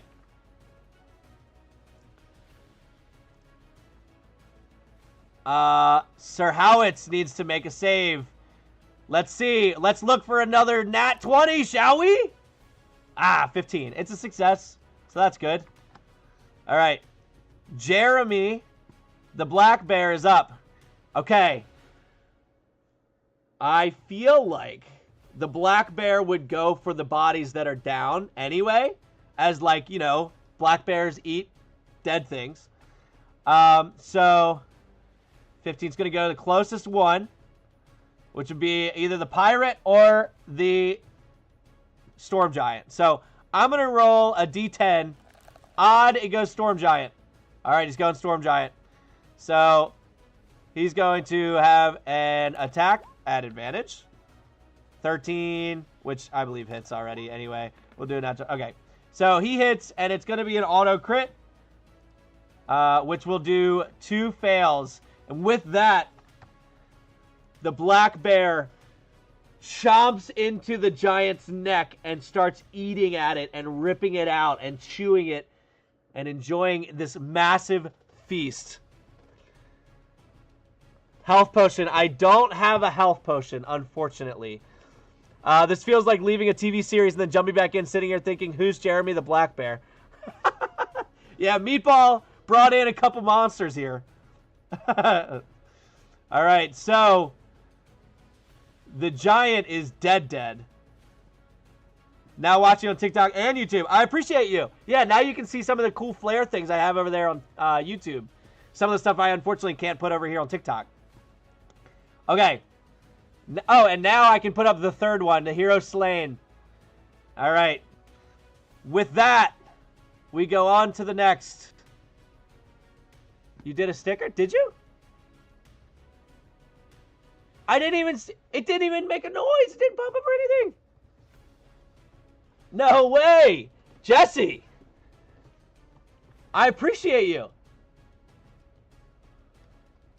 I wish I could see it. It didn't show it. Why not? Well, now I'm mad. I would want to see that. All right. 2 health potions it is. All right, let me add it to the pile here. Jesse coming in with a potentially game-saving sponsorship. I'm trying to edit this text here. All right, I need to go to the counters. No, health potion counter is now 2, but I'm going to put it at 1 because we're about to use one. Okay. So, all right, hold on. It was Kelvin's turn now, who's dead. So let me remove Kelvin here. Majestic is up. I don't think Majestic is going to use the health potion. She is going to. She has 1 more 4th level spell slot. So she's going to use the ice storm once more. So these 3 need to make dex saves. And gosh darn it, they're going to fail. Watch this. Young Dragon with a 2. You ready? This is insanity. Oh my god. Are you serious? This is crazy. Meatball with a 13 plus, I'm pretty sure, a million. No, plus 2, 15. But I'm pretty sure the save is like 14. Yeah, so Meatball saves. And the Fire Giant, 11. I'm pretty sure the Fire Giant fails. Wait a second. Yeah, -1. Fire Giant fails. Ah, about time we do something here. So the Ice Storm was, I believe, 2d6 and 6d6 or something. Let me pull that up. Ice Storm. Jesse, I'm really sorry I didn't see that sticker. I'm so mad it didn't pop up with anything for me. I got to pull up the actual YouTube so I can see it pop up. So Ice Storm 2014, it was 2d8 and 4d6. 2d8 and 4d6. All right. We got, hey, not bad, 28. So the Fire Giant fails and takes all of it. The Wolf takes half, but it's enough to end it.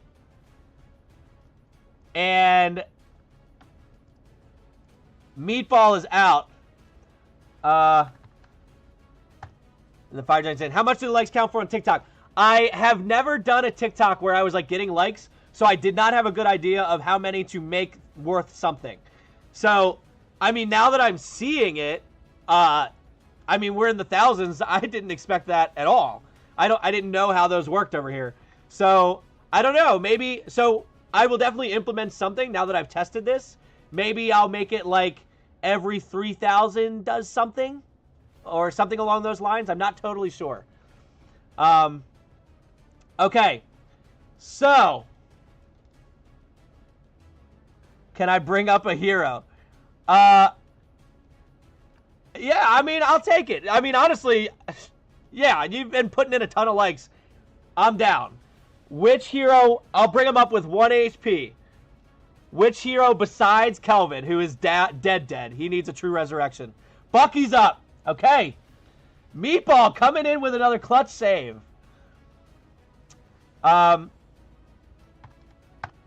He has 1 HP.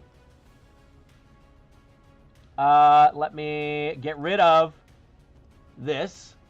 Bucky's in. Glad's going to have to make a decision on his turn, unfortunately. Okay, the young red dragon is up, and this is not going to be good for Majestic at all. Okay. All good. That's why I put in the chat. I never saw it come up either. Yeah, that's so weird. I don't know why that happened. Okay, so the young red dragon is going to start.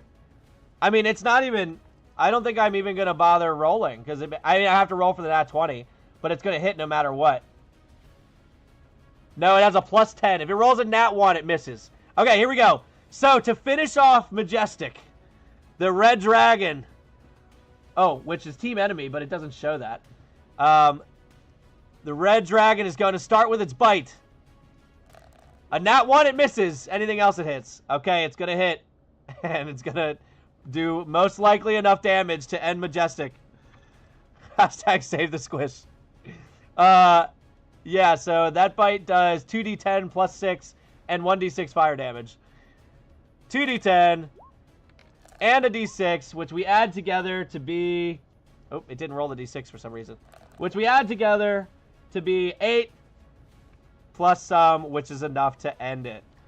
No! Another hero fallen! No! Alright. And with that, the dragon will probably claw down on it, because it doesn't know any of these guys are up yet. Okay, so it's going to roll at advantage to hit the grounded Majestic, and it will, dealing 2 failed saves. And then it's going to do its second one. And if somehow at advantage it rolls 2 nat 1s, no, it hits. And now Majestic is dead. Oh, no. Okay, now with that, Sassy the Assassin is up. Sassy the Assassin has 2 fails and no saves. If it fails here, the health potion will not get it back up. If it succeeds, Glad will be able to get it up. Okay, here we go. Biggest... Oh, you know what? We have 5 likes on YouTube. I have yet to use one of the advantage rolls, so we're going to use one. So let me change this number to say that we've used one. Okay, so he's going to roll with advantage. A 2 and an 11. He barely comes back. Oh. Screen is off. Oh, yep. Good call. Good call. So, Sassy saves with the advantage roll. All right. It is now Glad's turn, who has a lot of opportunity here to change the tides of battle, as I put in the title. So, with that, he's going to... Now, the way that I do health potions, I know that many of you may have seen this before. You can use an action to give someone a health potion, and they get the full bonus. Or you can use a bonus action as well to give someone a health potion, and they have to roll for it. We're going to do both. He's going to use his full turn giving health potions here. So, with the one on the ground, he is going to use his action to give him the full HP, which will be plus 10. So with that, he will go up to plus 10. Let me get rid of that. And Sassy's up. And then the Gladiator's got to try to find a way to climb up this rock. So he's going to go 5, 10, 15. Let's do an athletics check to see how he's climbing up here. No! No! Okay, so he tries. He climbs up 5 feet, but slips immediately and falls back down to the ground, losing 10 feet of movement. 5, 10, 15, 20, 25. It's 15 foot high. Even if he makes it, he's not going to be able to. But he's going to try and climb at least 5 more feet. Let's get another athletics check. This is crazy. What's his athletics? Is plus 10. Okay, never mind. He's got a plus 10. So with a 5, he at least gets 15. So he's going to climb up the extra 5 feet. But he is not high enough to give him the health potion. Okay. Golly. The fire giant's up. Now, this could all be for nothing. Because, yeah, Sassy... Oh, wait a second. Sassy should not be up. They got moved to the bottom because they died. I mean, Sassy should be up. Right? No. Sassy made the save. That's right. That's right. Okay, we're good. Fire Giant's up. Because it's going around in circles. Okay. Okay. Fire Giant is seeing that people are getting... He's getting ticked off with this Gladiator. 5, 10... He's going to stay there, and he's just going to hurl a boulder. Unless he rolls in that one, he's definitely most likely going to hit. A 2! Wait a minute! A 2 plus 11 is a 13. With the shield down for the Gladiator, his AC is 14. So, the Fire Giant... Not even wanting to bother with his sword, just picks up this rock next to him on the way by. Throws it, and the Gladiator, struggling to get up the rock, lifts up, ducks behind the rock as it flies by his face and lives. No way. Missed it by a 1 with a 2. Things are turning around a little bit here. Okay. Up next is Sir Howitz. Sir Howitz is down. He's got to make a death save. Gladimus! Gladimus! Gladimus! All right. Death save for Sir Howitz is a 19. That's a save. He's looking good. Well, he's looking not totally dead. Okay. Jeremy the Black Bear is up. So... He's going to turn to Bucky. I mean, he's got to. None of these have even gotten off the ground yet. Oh, theoretically, Bucky should have lost half his movement, but it's fine. It made for fun stuff. I think that he's just going to go for the next one in line. He's got to go for Bucky. All right, so he rolls for an attack with advantage because Bucky's prone. All right, so the first roll was a 14 plus, which is going to hit for sure. So he's going to chomp down on Bucky, who was revived from the TikTok legs. He's going to chomp down on Bucky. And he will do... How much damage? I mean, it doesn't matter. He's going to knock him out. And so the bear, seeing Bucky start to move to the side... He's going to chomp down on Bucky's chest and bite into it, which is just enough for him to and fade back down into nearly unconsciousness. So Bucky down again. He comes back and he goes down. All right, but that's going to be Jeremy's turn.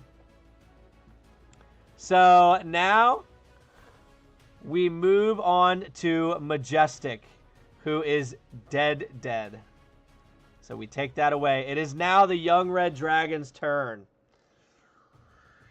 Oh no. This young red dragon's going to pose a problem.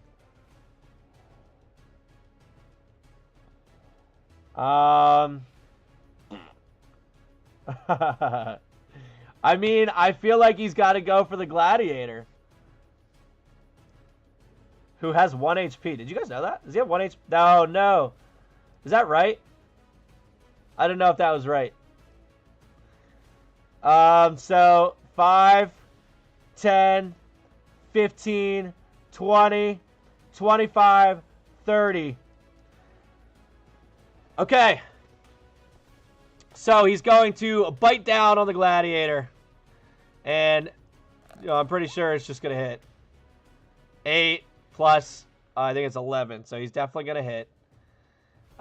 So we will put him in the ground. We'll just say he's at 0.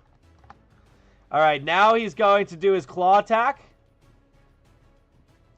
So,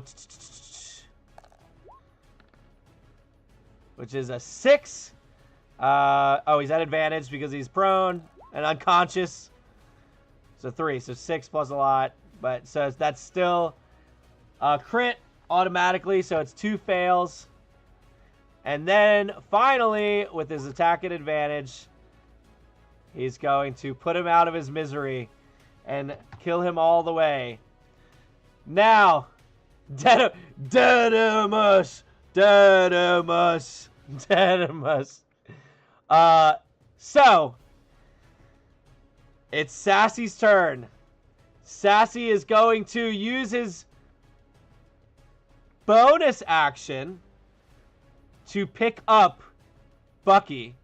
So Bucky's going to get to roll, which is 2d4 plus 2. A 4, a 2, so 6, so it's 8. He's back up with 8. And he's at nothing here now. Okay, so he's back up at 8. And then, so he uses bonus action for that. He's going to turn to the bear, and he's going to potentially kill him. Because he has 2 short swords attacks for an action. So, let's see. 2d20s. Of course there's a nat 1 in there. But the 10 plus 6 should hit. 16, I don't think he's got a higher... Yeah, natural. Yeah, we're good. And so, with that, he does 2d8 plus 4... No, that's the pirate captain. 1 second, I clicked the wrong person. He does 1d6 plus 3 piercing damage, and the bear has to make... Alright, so let's do the 1d6 plus 3 first. 2 plus 3. He takes 5 damage. Then he's got to make a con save. So with the con save, that is an 8 plus... I feel like they've got to have good constitution too. 10! That is not enough. So he then takes, of the poison damage, 7d6 poison damage. So we roll that. Oop. And we roll that. We're just going to take the 1. Which was 18 plus 6. 24. Sassy the Assassin wakes up. All right, Jesse, I see a sticker now. The sticker just popped up. Is that another one, or is that from earlier? Because now I see one popped up, and if that's the case, you are putting it in for the heroes. And I'm telling you right now, it finally went through. Okay, I was going to say, I'm not going to let any potions go to waste by the end of this battle. Okay, so we've used both potions now. Rip Jeremy. So there's 0 potions left.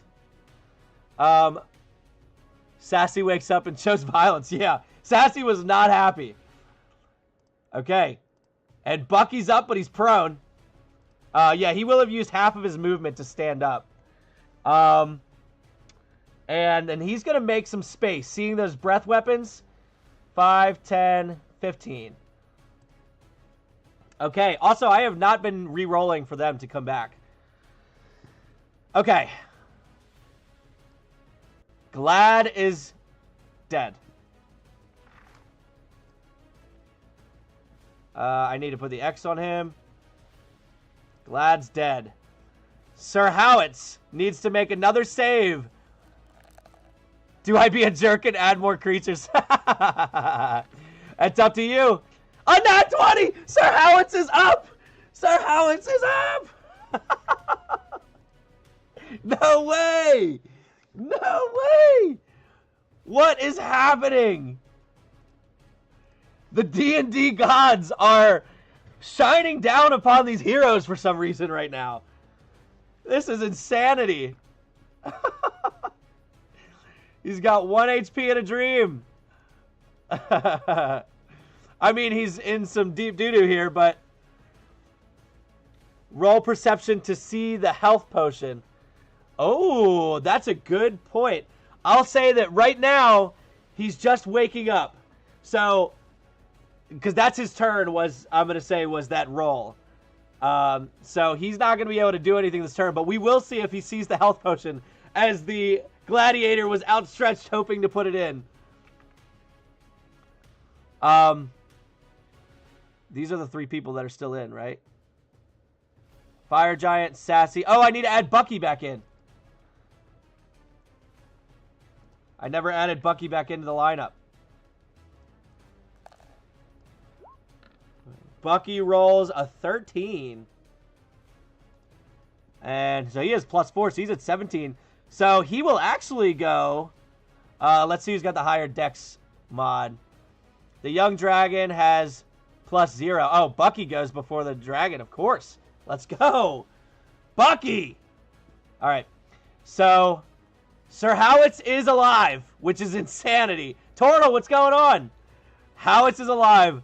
Bucky is going to use half his movement to get up.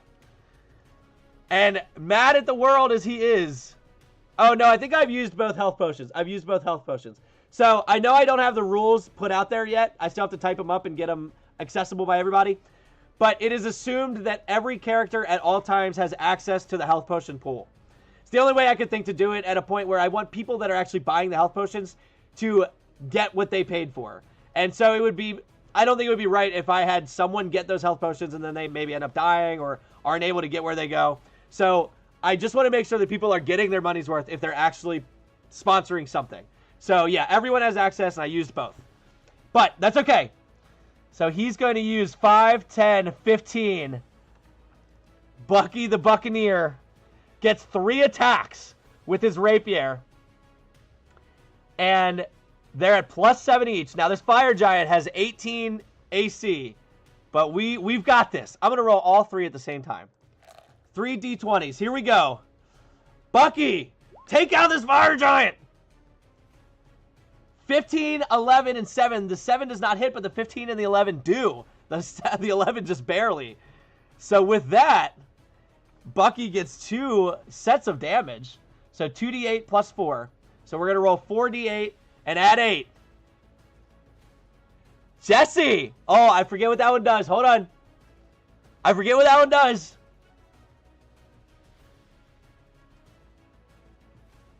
Extra action. Oh! Oh! And Jesse saving the day. Okay. All right, hold on. We're going to. First, we're going to do the 3 attacks. Or the 2 damage. So it was 4d8 plus 8. Because he may kill him here. 5, 10, 17, 18, 19 is enough. So with that, the Fire Giant goes down. And here I thought Bucky was the buff-looking Viking. Nope, Bucky the Buccaneer. So, he does not have any more movement, but with his extra action, pirate captains do have pistols that they can use, which is a range of 30 to 90 feet, and he's close enough. So, he's going to take 3 attacks at this young dragon. All right, this one's for Jesse. We've got a 19, a 15, and a 13, all +7. All 3 are going to hit. Oh, yeah. That's massive. Oh, my God. I cannot believe we are hanging on right now. So all of those do 2d10 plus 4. So we're going to be doing 6d10 plus 12. This is massive. 37 plus 12 is 49 points of damage. Oh! Jesse sliding in with a massive extra action for them. Uh-oh. Meatball's doing something. You know that's not good.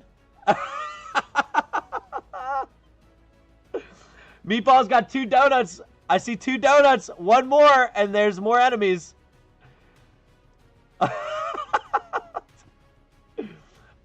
In the meantime, there it is. Wreck that flying lizard, Bucky. Meatball comes in, and he's adding two CR 1/2 monsters. All right, so for those of you on the YouTube, you're going to get to see the 2 random CR 1/2 monsters I'm adding. Give me 1 second. Where is... Hold on. Hero... Nope, I'm looking at the wrong thing. Monster wheels, there we go. All right, CR 1/2. Interact, here we go. We're adding in 2 more CR 1/2 monsters, thanks to Meatball. We're adding in a warg.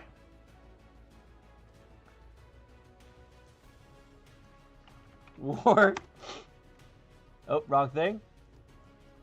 Warg. All right, the warg comes sliding in. We're going to say that he just lunged across the river. All right, and then let's go ahead and roll one more time. Sorry. One more roll for another CR 1/2. A Darkling is probably not going to be in here. I think that's from a book I don't have on here. Yeah, I don't. All right, we got to roll again. We got to roll again. Another action for Bucky. A gray ooze. Gray ooze. Oh, my God. Okay, and I'm going to say that this gray ooze comes sliding. I feel like he would have to come out of one of these rocks. So I'm going to put him here, and he's going to come sliding out from underneath this rock. Okay. So, 2 CR 1/2 monsters added on behalf of... Alright, on behalf of Meatball. Okay, but with the extra action given to Bucky, he now has 3 more attacks with his pistol. He can't move. He's not close enough to anything. Oh, that's right. I need names. Is Meatball's Revenge. All right, hold on. I got to name the gray ooze, which you've said is Bob. I like that. Nameplate. And your warg needs a name whenever you want. All right. Let's do a nat 20, they say. Here we go. 3 D20s. 3 D20s. Oh, no. A 7, a 7, and a 10. So I'm imagining that they're all going at the dragon here because that's the biggest threat. All +7. Oh, no. Oh, no. Jesse. Oh, I got to move the combat area. Got it. Oh. Because I think his AC is 18. Okay, what I'm going to do... I have 7 likes. I've used 1 advantage roll. I'm using 3 more. All 3 of these are going to be advantage because we're not wasting a super sticker. I'll tell you that for free. All right, we've got 7 likes. We're using 2 more advantage rolls. Advantage counter. We're using 3 more, so we've used 4 now. Okay. We've got 3 more rolls. We need to make them count. Bucky be lucky. I like it. Come on, 18, 14, and... What's the other one? 15! He's hitting all 3, baby. Let's go. 6d10 plus 12, if I remember correctly.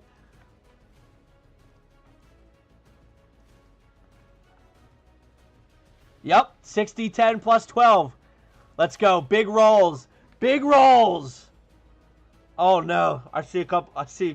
Oh, no. I was seeing ones, but I wasn't right. That's 35 plus 12. 47. Okay. Jesse doing an extreme amount of work against this dragon. But Meatball coming in with some unfortunate characters that could really pull some damage here. Okay, so I'm going to go to the next, being the young dragon. All right, we got to add the warg in. Got to give it initiative.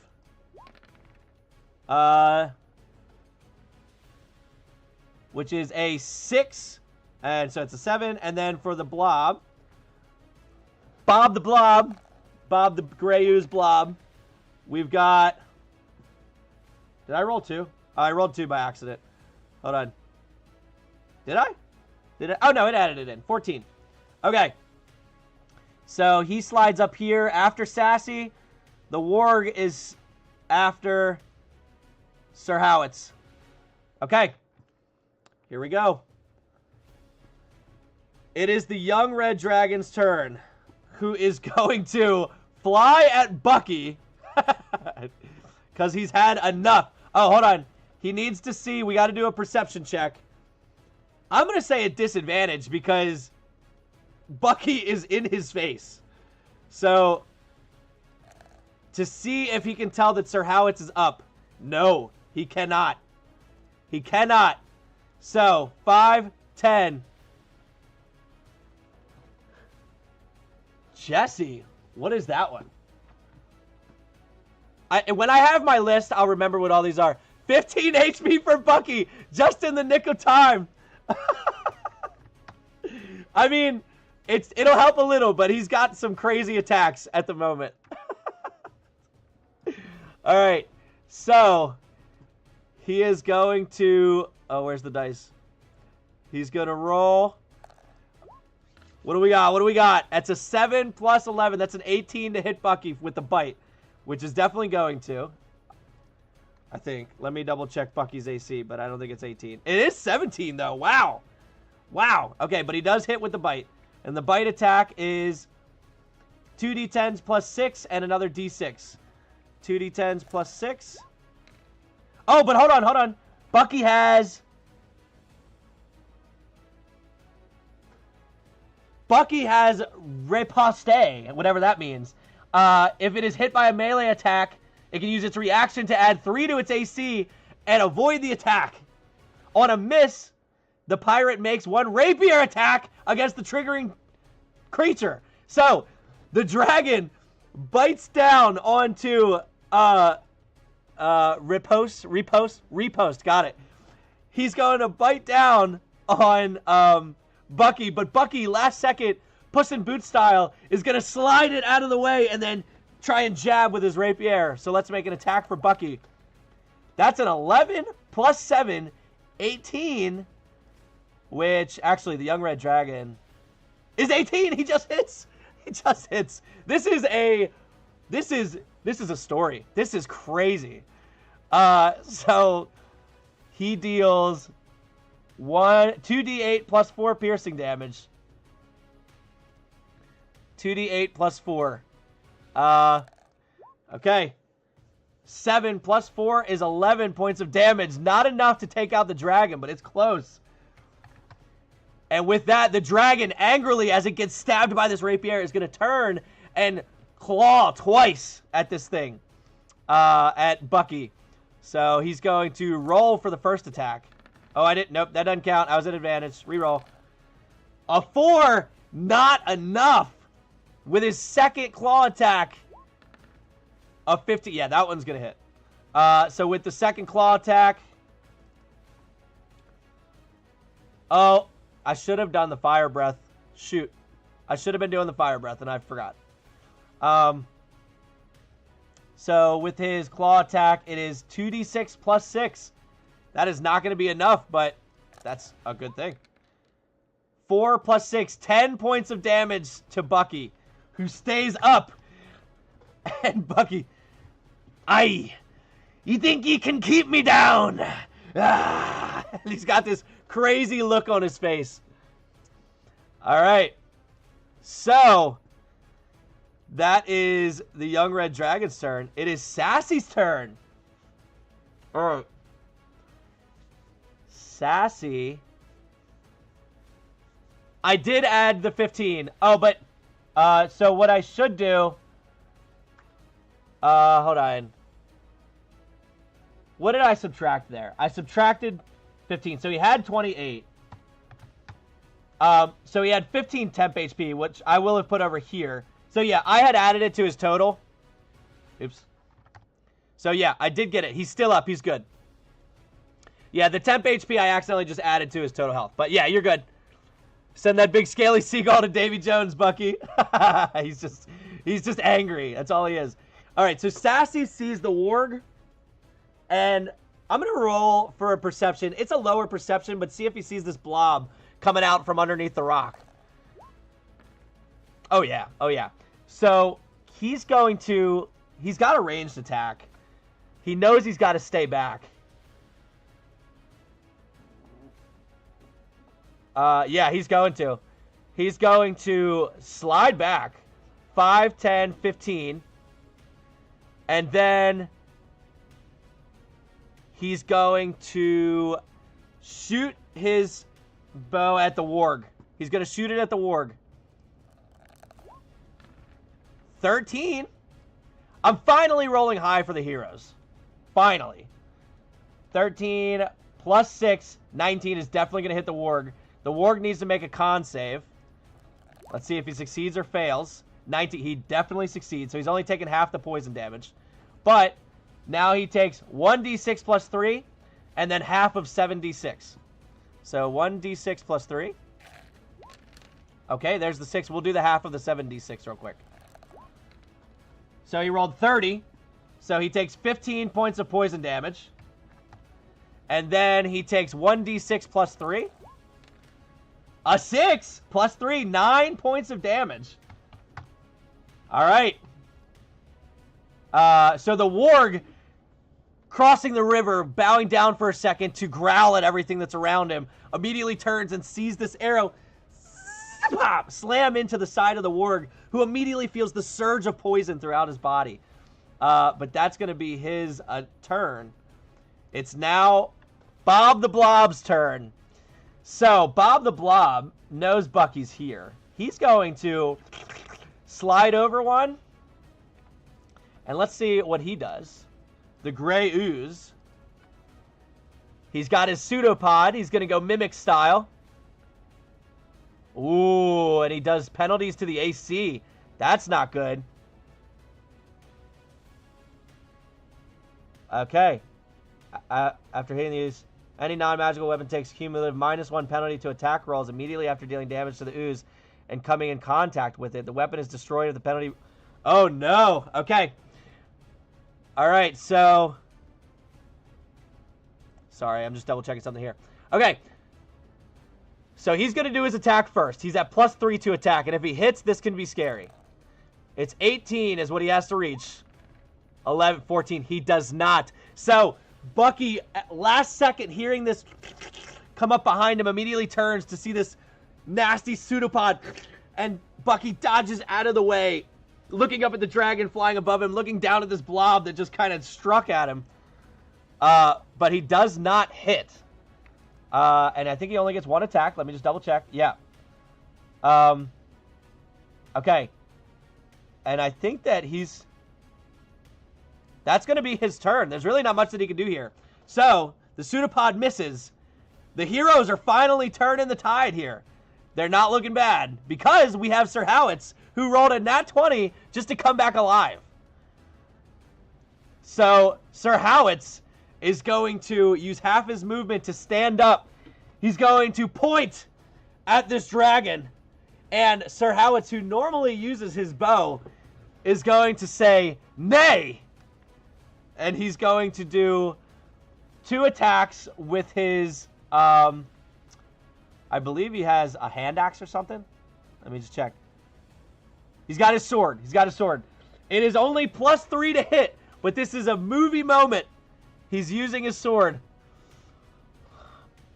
"I send thee back to Avernus, foul beast," as he drops his bow on the rock. He can't stow it. That's a whole action if he does both. And picks up his sword. He's only at +3 though, but he's got 2 attacks. And I'm going to use 2 more advantages here. So let me just change the counter. That didn't count. I didn't mean to click that.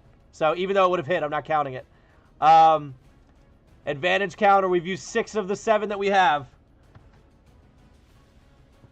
All right, 2d20s. Comes swinging in. The first one is an 11 plus 3. He's not going to hit. The second one, come on, Howitz, you need to do this because I decided to be storytelling. He rolled a 15, plus 3 is 18. He just hits. So he swings his sword, and on the first one, the dragon turns to see it and dodges out of the way. And as the dragon decides who to look at between Bucky and him, he turns his attention back to Bucky momentarily, only to feel cold steel right in his chest. And as he does so, he has 4 HP. I don't know what the sword does, how much damage for him. It can't be much. That doesn't count. That was for rolling for the attack. His strength is so low. All right, well, I'm pretty sure he's got a long sword, which is 1d8, and his strength is 0. So he gets a d8. It's whatever this d8 is. Here we go. 4! He kills him. He kills him exactly with the blades. And so with that, the dragon, as he feels the steel enter into his scales, sliding just underneath, strikes into his heart and immediately defeats the dragon, sending him 10 or 15-ish feet down to the ground with a... And that kills the dragon. Oh my golly. So we have a warg and a blob left and a bunch of PCs with very low HP. Let's see what happens. Let's see what happens. All right, so up next is the warg. So the warg being attacked by the assassin is obviously 20, 25, 30. Gonna go for him. And how many attacks does he get? Does he get... Oh, I think he... Doesn't he get like a... Oh, I thought he got a rushing thing. Okay, he gets 1 bite attack. It's plus 5 to hit. Let's see. Oh, it was almost a 19. It's a nat 1. Oh, that might do it for the beasts. That may do it. He misses as he comes running. Sassy, now feeling sassy immediately. He's like, nah. And dodges out of the way as the warg leaps at him and is unable. All tremble before the howitzer. As, yeah, Howitz is just standing at the top of the rock as everyone else is bleeding and dying and getting attacked by creatures. He's just soaking in. But the warg does miss, and that's his turn. Bucky is now going to take his turn. So being attacked by this blob, he's going to hit, or he's going to roll to hit. And he's going to roll with advantage on the first one. Because we have 1 more advantage roll. We have 7 likes on the YouTube. That means we have 7 advantage. We've used 6. So we're going to roll another one.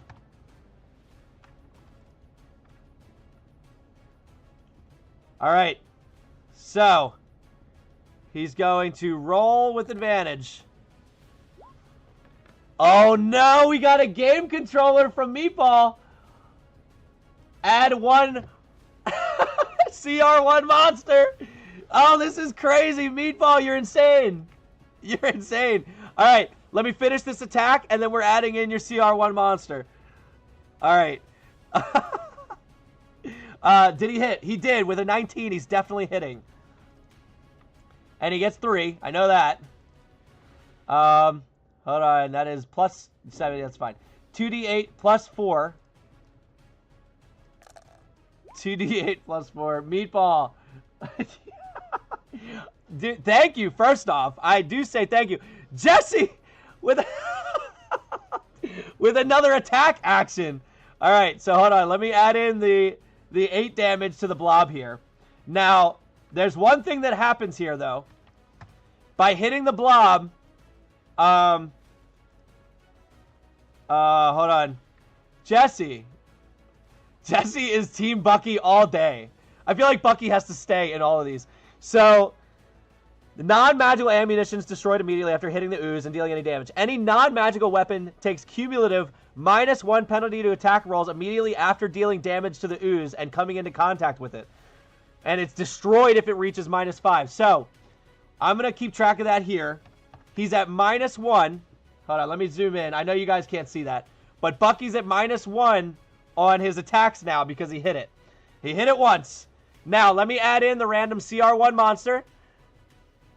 Never heard of this channel. It's an interesting concept. Thank you, Droitel. I appreciate it. This is actually brand new. This is my test night. So next Wednesday, not tomorrow, but next Wednesday is going to be the real deal. I'm going to have players in here. It's going to be crazy. I can't wait. But we've had someone add a random CR monster, CR1 monster, which I need to add in as soon as I start the music back up. Because I can't stand no music, you know. You're going to have to hear an ad for a second. I apologize. With a sauna? What a mood killer. Hold on. We're just going to dance to the ad for a second and ignore the mood killing, and then we'll get back. I see Just Shoot the Warg, Jesse. I got you. I'll do that. You bought the extra action. I'm doing it. Okay. So he's got -1 for his attack. I'm going to finish out his 2 attacks for this turn after I do the CR1 monster. All right. This is for Meatball, who's adding in another monster, a CR1 this time, though. All right. If you're on YouTube, you can see the spin. I'm sorry you can't see it on TikTok. He's adding in a Quadrone, which I don't have. I did check for these. So let's try this again. Dang it, Jesse. It's essentially Meatball versus Jesse. We've got a Tiger. Tigers can be pretty deadly. Tiger. All right. So the Tiger's going to slide in. I'm going to say from this side as the Tiger bounds. Oh, this is the wrong one, though. This one. As he bounds across the river from over here. He's leaping off the rocks, sliding into battle. Let's add him into the initiative. Tiger's name is Doom. Oh, and he rolled an 18 for the AC. So he's got a 20. Or no, Bob has the 20. Wait, why did it not add it? All right, I will give you that roll. I don't know why it didn't add it. Hold on. All right, so the Tiger did not roll a 15. It rolled a 22, which will put him up above Bob, which means he's going to go first. Okay, so now let me finish out next Wednesday. I'll see if I can attend. Yeah, it's at 8:30 p.m. Eastern Standard Time next Wednesday. So Bucky's going to finish his 2 attacks. So where is the dice? I lost the dice. All right, so that is an 8 plus 7 is a 15 to hit, and I believe it. Oh, well, it's a 14 to hit now, which does still hit because its AC is 9. Yeah, it definitely still hits. So his damage was, I forget, 2d8 plus 4. 2d8. Jesse with the $5 get good. Oh, I got to take away the screen. Sorry. Jesse with the $5 get good. Oh, what it... All right, hold on. I got to remember what it does. Hold on. Jesse. Really playing for the heroes here.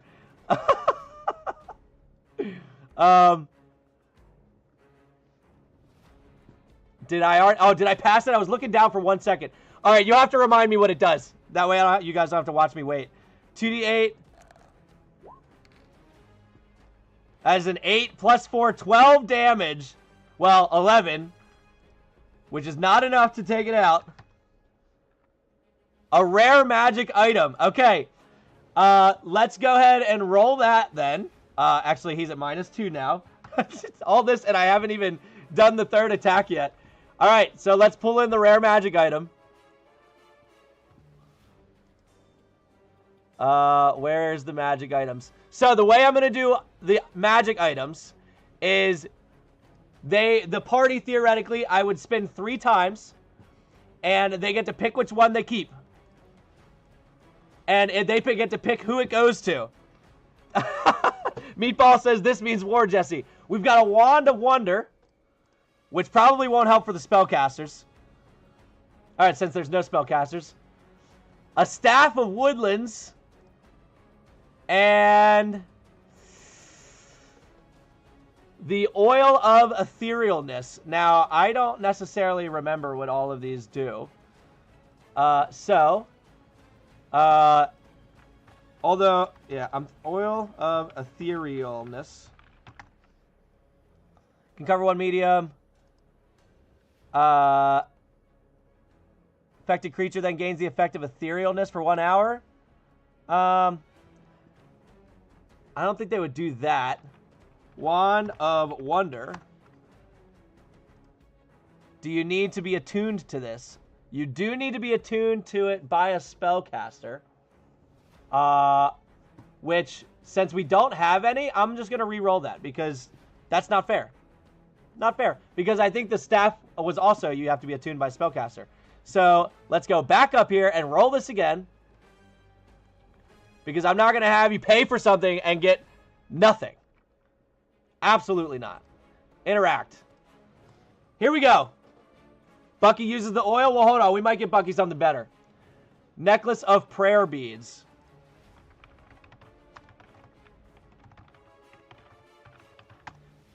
Oh,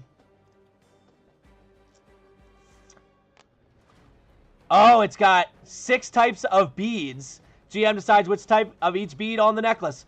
We'll roll d20s for it. So 1d4 plus 2 magic beads. Oh, this is crazy. This is crazy. All right. Necklace can have... All right, so let's do the 1d4. Oh no, I exited. Hold on. Sorry. I was not prepared for this. I'll tell you that. I'll tell you that for free. Okay, so the necklace has 1d4 plus 2 prayer beads on it. Let's go ahead and roll the d4, see how many prayer beads are there. It has 4 beads total, and we're going to roll 4 d20s to see what they are. Jesse, I need you to keep track of what 4 these are, if you can, for me. All right, so with a 7, the bead is a curing bead, which does a 2nd level cure wounds. 2nd level cure wounds for that bead. 17 is a branding smite for his attack, which could be bad. The 3rd one is another cure wounds. And the 4th one is a bless. 1 bless, 2 cure wounds, and a branding smite. Okay. Now for the 3rd attack, Bucky is going to strike against the blob. Perfect. You got it, Jesse. Thank you. I see. Let's see how this goes. Oh no. I don't know if I can keep up with this. In all honesty, I don't know if I can keep up if there's more people doing this. I might do something crazy. All right. Oh, the wheel's in the way. Thank you. Thank you for the reminder. Okay. So, what did he roll? An 11 plus 7 is going to hit the blob, but he's minus 2, so it's plus 5, but he's still going to hit. But it's 2d8 plus 4 minus 2. 2d8 is 9, plus 4 is 13, minus 2 is 11 points of damage, which is enough to kill the blob. But, Bucky gets another minus, so he's at minus 3 for all of his stuff at the moment. As every slice he goes into this thing is corroding his rapier. So, he cannot put a weapon away and pull one out. That takes a whole action. So he is going to drop his rapier temporarily on the ground and pull out his pistol. And you said he's going to shoot the warg. All right, so he's going to make an attack against the warg.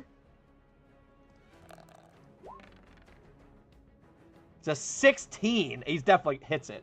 And so the attack damage with the pistol is 2d10 plus 4. So he's going to kill it either way. So as the warg gets pushed aside by Sassy the assassin sees Bucky take care of the blob, and Bucky drops his thing, pulls up his pistol, and the assassin immediately grabs the warg's head and pushes it into the air as a bullet goes right through the warg's head, sending it into the dirt. The warg is gone. Now, I know that you named the tiger. What was is Doom. Hold on, I gotta add that. Tiger's name is Doom. Save settings. Okay. That was one shot. He gets 2 more. He gets 3 actions. Rapier or pistol in any combination. So he's going to turn to the tiger, and he's going to perception to see the tiger. Yeah, that's a good point, because he might not even see him. But I imagine he'd look around after the first one. Tiger soon to be named Doomed. All right, I see Meatball says, so here's this. And I don't know what that means. I don't know what that means, Meatball. All right, he's going to... nat 1 against the tiger. No. No. All right, Droitzel with a 99 cent. Droitzel, thank you so much. I appreciate it. Oh, no. Oh, no. Meatball. All right. Temp HP for the lowest HP character, which in this case would be this guy. So we'll add the temp HP over here. All right. Meatball, you are insane. Let's start there. He misses his second attack. Now we pause for a minute. We've got a random CR5 monster coming in. Oh, no. All right, hold on. Monster wheel. Jesse with another... with another action, I believe. Is that what that one was? I really got to get these papers down here. A CR5 coming in. Let me pull up the wheel. It's an extra action. All right, Bucky's getting another action. All right. I need to interact with this to roll it or spin it. All right, CR5 monster coming in from Meatball. Earth Elemental. Oh, and it's coming up right by the rocks, too. Actually, we can just assume that that little rock right there is turning into this Elemental. All right, so Earth. Oh, no. This is problematic. This is problematic. Oh, I got to add him to the fray. 1 second. All right, he rolls. Why did Bucky's just change? So that did... Oh, I just re-rolled for Bucky. Bucky, I think, was like an 18. I got to fix that. Up to 9 likes. Good to know. Good to know. Assembling a link in the description to a PDF with the emotes and their respective effects would be... That is a great idea. I will for sure do that. I appreciate you, Droitzel. That's a great idea. Okay, the Earth Elemental's in. Bucky was at like 18. No, he was 17, I think. Okay, so the Earth Elemental's in. All right. So, we have an extra action. I did the 15 temp HP over here. We have to do our third attack from Bucky first, and then we still have a whole nother action. So, Bucky, I think he's going to do his second attack, or his third attack of the second action at the tiger again. And then he's probably going to see if he hears this Earth Elemental coming into play. 4. Oh, no. +7 is 11. Does that hit the tiger? It does not. Both of Bucky's shots miss. Okay, so we do have 8 likes on the YouTube video, so I have 2 more. Oh, I gotta pull the thing away. I see 8 likes on mine. I don't know if that's lagging behind or not, but he is going to turn, and he's going to see this. Let's see. I'm going to actually roll a d20 for perception to see if he hears this happening. A nat 20. 100% he hears this happening. So he turns to see the rock forming. Turning into this Earth Elemental, who's going to immediately... He's going to attack... Bucky's going to attack him, sorry. First attack with the pistol is going to be at advantage.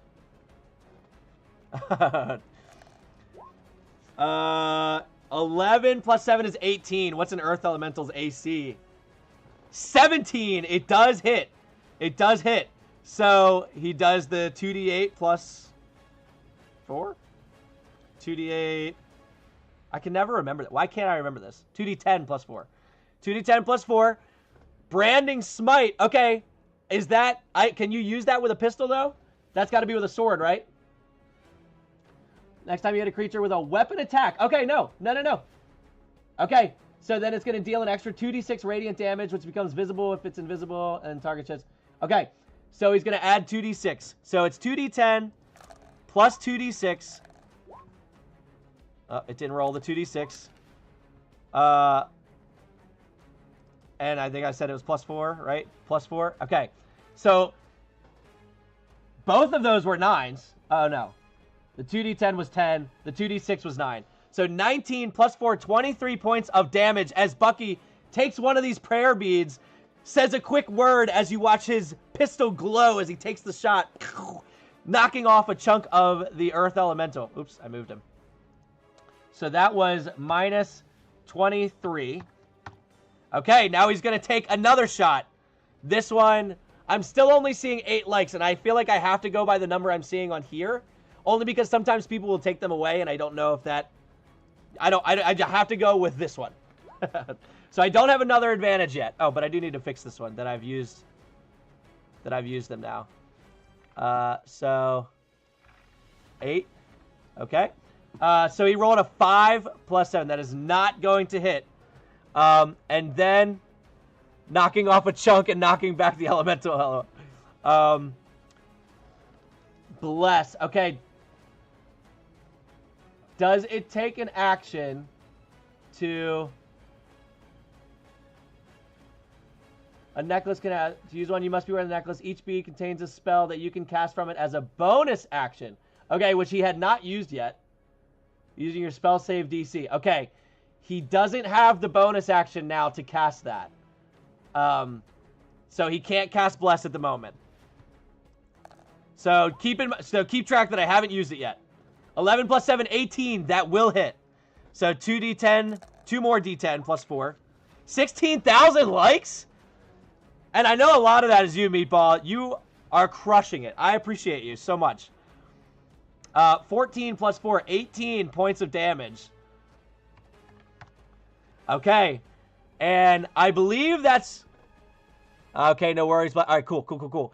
I think I'm caught up on everything now. I believe. The Earth Elemental's in. Doom. All right, Sir Howitz needs to go. Doom has not gone yet. I think that he probably should have gone already. Because he's supposed to be above Bucky. And so... well, we'll say... Because he rolled a 22, but we were below that. So no, he would not go yet. So...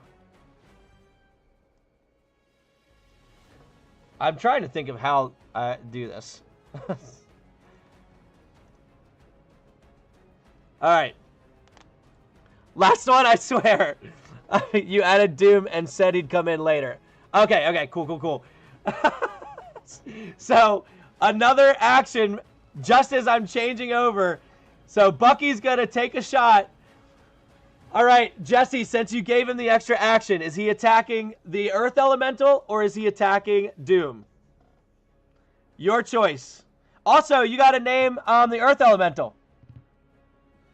Meatball, I appreciate you sharing the live. I appreciate it.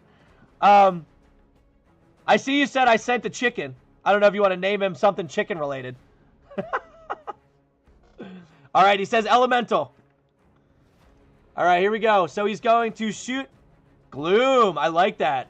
And for anyone that's ever played Gloomhaven, that's what it reminded me of immediately. Some people it might remind you of the Pokemon Gloom. Okay. Alright, so Bucky gets one more action, and he's going after the Elemental. And he gets 3 attacks with his action. I'm just going to roll all 3. Right off the rip. That doesn't count. I said I was rolling all 3 off the rip. Here we go. A nat 20, a 12, and a 4. He is going to hit with the nat 20 and the 12, not with the 4. Alright, so we're going to roll... Oh, it's Doom and Gloom. How did I not catch that? Any chance you could zoom out? Yes, I definitely can. I appreciate you telling me. Because I never notice... I'm looking at a different screen than you guys. So it definitely helps when you tell me what you want to see. Alright, 2... Those are D10s, right? Yeah. 17 times 2 is 34. Plus 4 is 38. And he hit with another one. So the 2D10s here. So Meatball, Droitzel says 5 out of 7 on that Doom and Gloom name scheme. What do we got? 6 and 6, so 12 plus 4 here. That is minus 16. Okay.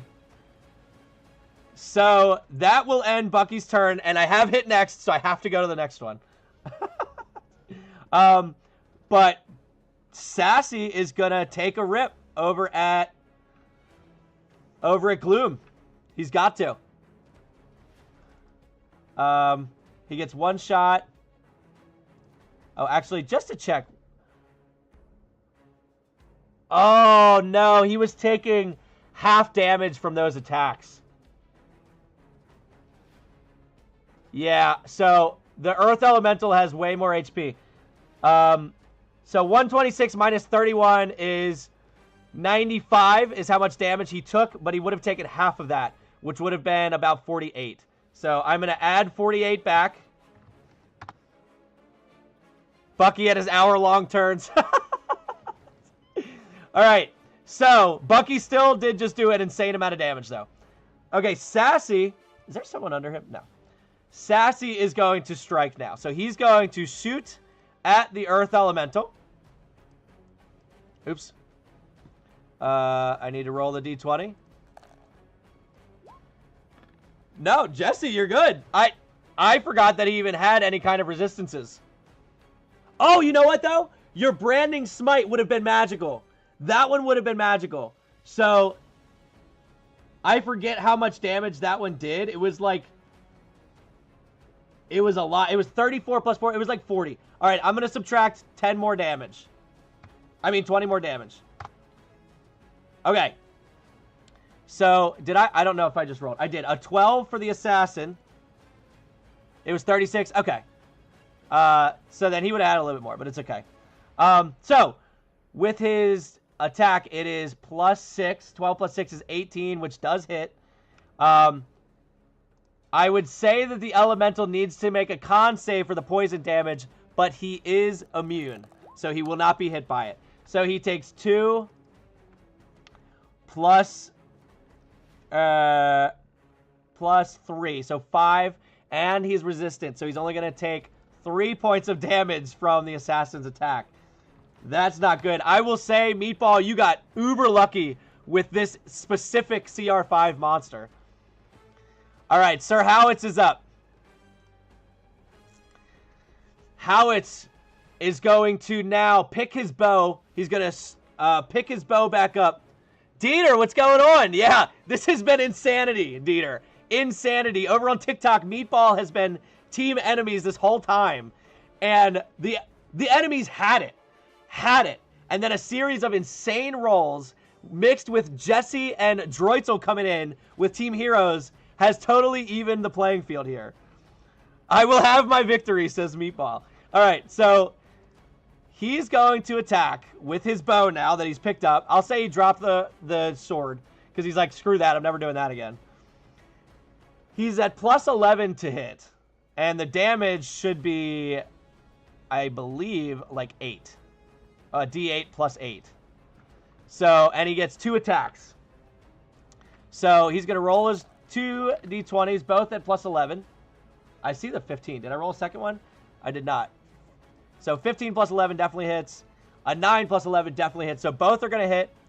2 D8s plus 16. 24 plus 5 is 29. But, oh, it is a magical bow. That's part of why he had. So he takes the full damage.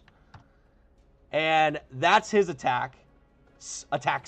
And he's going to stay up on the rock. He feels safer up there.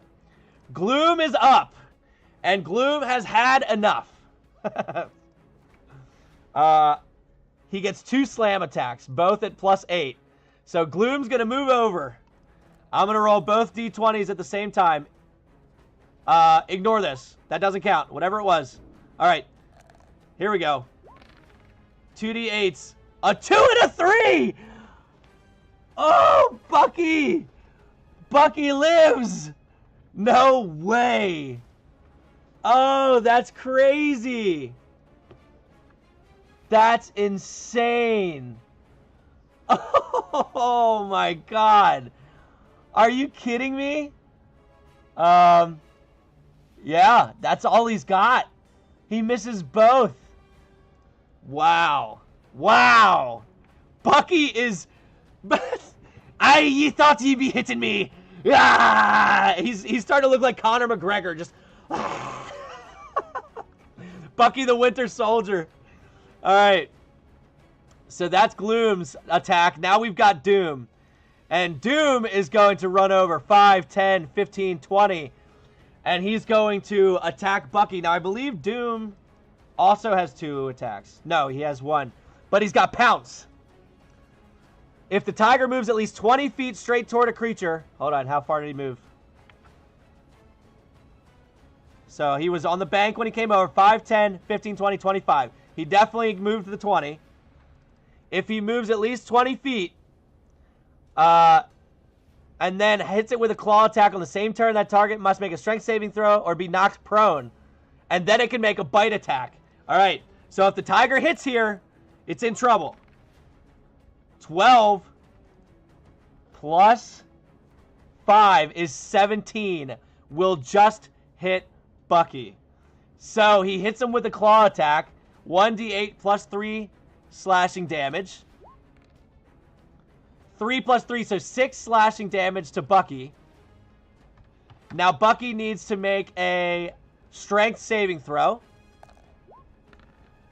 which is a 13. The DC is 13, so unless Bucky's minus, which I don't think he is. He's plus 0. He's plus 0. Lucky Bucky. That's insane. What? Dude, Bucky with these rolls is crazy. If the target is prone, the tiger can make 1, but so he does not get the extra bite attack. Man, that's insane. All right. Meets and beats it on both attack and the save. Yeah, meet or beat. Okay, so Bucky gets attacked from behind, and as he goes to fall down to the ground face first, he grabs onto one of the boulders down there and kind of pushes himself back up, pushing the tiger behind him off of his back and turning and going, "Hey, you thought you'd be knocking me down." Ah! Bucky is probably my new favorite character. And if I ever play D&D instead of DMing it, I've decided it's going to be Bucky. So Bucky's up. All right. Bucky, now surrounded by the elemental and the tiger, is going to... Jesse, if you would like to use a bonus action to use Bless, I will allow you to decide that because you're the one that paid for it. So, totally up to you. But, in the meantime, Bucky is going to have 3 attacks that he's going to probably go for, I guess, Gloom. Because, all right, he's going to Bless. So, he casts Bless, which gives him a D4 added to all of his attacks, right? Whenever your target makes an attack roll or saving throw before the spell ends, it lasts a minute. Yeah. Okay, so he gets a plus D4. Droitzel! Oh. Okay, so before... Oh, no. Droitzel's going absolute chaos with the good luck, have fun. Last purchase for me, though. Good luck. No worries, no worries. I appreciate it so much, Droitzel. Thank you. So, we're going to have fun with it. That's for sure.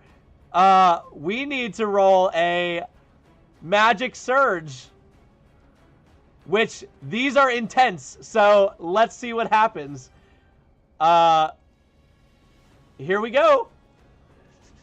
Let's see. So, this is for Bucky. A sunbeam explodes from your chest. Every creature in a 30-foot radius must make a DC 18 dex save or take 4d10 radiant damage. Oh, no. So, Bucky.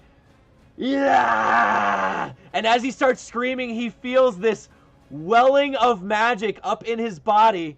And out of nowhere, this burst of light out of his chest. All right. We're going to do this one by one here. I might have to ruin the day for Meatball. All right, Meatball, if you do, just let me at least figure this out. Because I have a list of things I have to do. So the Doom, he fails. Doom fails. Gloom, he's got to be slow. He's got to fail. Yeah, definitely. Okay. Now, also, what's his face up top has to make it. 10. What's his dex save? He's got a high dex save, though. Plus 8. 18 just passes. And let's see. 5, 10, 15, 20, 25, 30. Sassy is just out of range. So the monsters fail. The elf barely makes it. And I need to roll 4d10 radiant damage. One. Oh, it's low. Let's see. 10, 18, 19 points of radiant damage.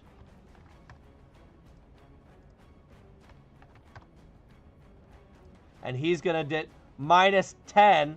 He's got the 15 temp, which is going to come from. Wow. That save literally saved him.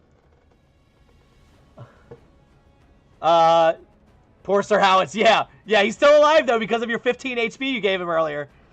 Okay. So now I'm caught up on that. And Bucky has his bless. Okay. We're good, Meatball. I'm caught up on everything. So Bucky is going to make his attacks, you said, against the elemental. So the first one at a minus 3 against the elemental. 17 plus 7 minus 3, so plus 4. He does hit. He does still hit. Now he's got minus 3 to the damage. So let's see. It's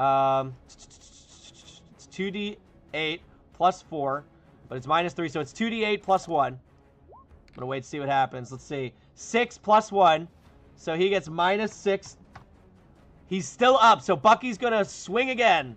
He's still at minus 3 for his attack. He does still have pistols, but because they're close range, he would be at disadvantage for the attacks anyway. Oh, I see what you're saying. I'll say that he probably did the same thing that the elf did, where he dropped the pistol and picked up his sword to swing at him, now that he's close range, because being at disadvantage, he would know that it would be a worse idea to try and shoot when someone's right up on you. So he's going to roll the d20 here. Oh, I forgot to add the d4. So that's a 7 plus 4 is 11, so he won't be able to add enough with this. 13. So he misses the second one.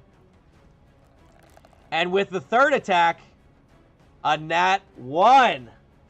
Oh, I see 9 likes, though. Okay, so Jesse called it with the likes. I don't see the 10. You see the 10, but I have to go with what I see here. I do see 9, so we'll say he had advantage on this one. 7 again. Plus 4 is 11. Plus the additional d4, but it won't be enough. Oh, no. So with the counter, with the advantage counter, I've used them all. The Earth Elemental survives the barrage of attacks at the moment. All right. Sassy is up. Bucky's really tired at this point. Yeah, that burst of energy really sent him down. All right, so Sassy is up. Sassy, knowing that his attack last time did barely anything, but knowing that he does not want to get any closer to this, is going to try to hit the Earth Elemental. So he's going to strike. He rolls a 16, and I think he's got a good modifier. Plus 6. That is 22 to hit, which will hit. And he gets the 1d8 plus 3. So this is going to be enough to take out Doom. Even though he rolled a 1, 4 damage to Doom. So, as Doom... Oops. As Doom is standing there, falling apart like gravel, this final arrow comes flying in and kind of blasts the rock into the air. Would he have taken the damage from his own AoE? I would say no, just based on how it was written. I'll say probably not. All right. So, we are down to one final monster and 3 very hurt individuals. Sir Howitz is up. All right. Howitz is going to now look down at the tiger. And he's got... He would have been the center of the spell, so he'd be okay. Yeah. Kind of like the Eye of the Storm. So he's going to look down at the tiger, And he's going to make his 2 attacks. Both of them at plus 11. So 15 plus 11. So 26 to hit will definitely hit. And he gets to roll a d8 plus, I believe it's 8. 6, 12, 13, 14. Oh, the tiger is 1 strike away. As Howitz stands on top of the rock with his bow, feeling a little more comfortable with the fact that he's using his bow and not his sword anymore. He's going, Meatball says, should I let the heroes win? That is up to you, Meatball. That is up to you. The heroes are about to most likely win. Most centered on caster AoEs don't hurt the caster. Yeah, correct. So, Sir Howitz is going to roll his d20. It is an 11 plus another 11 is 22 to hit. And because he's got plus 8 to the roll anyway, this is for sure going to be enough to kill the tiger. 4 plus 8, 12 points of damage. And with that, Sir Howitz brings his bow back. Ah! And screams as he shoots it down on the tiger. As the bow goes straight into the side, right at the shoulder level, spiking the tiger into the ground. Then they're going to cure wounds twice. And so the tiger, where's the X at? There's. Maybe? I see you saying, Meatball.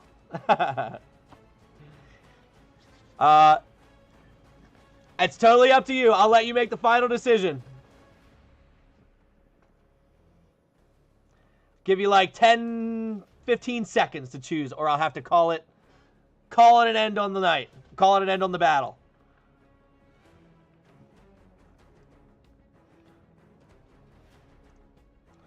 All right. And you said he's going to cast Cure Wounds twice. Bucky has out of initiative Cure Wounds. Got it.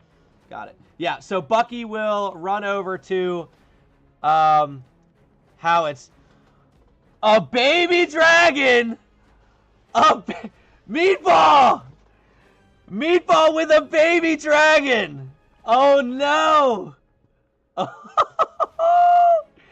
Oh no!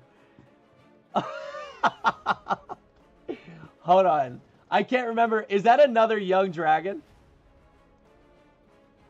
I can't remember. It's an adult dragon!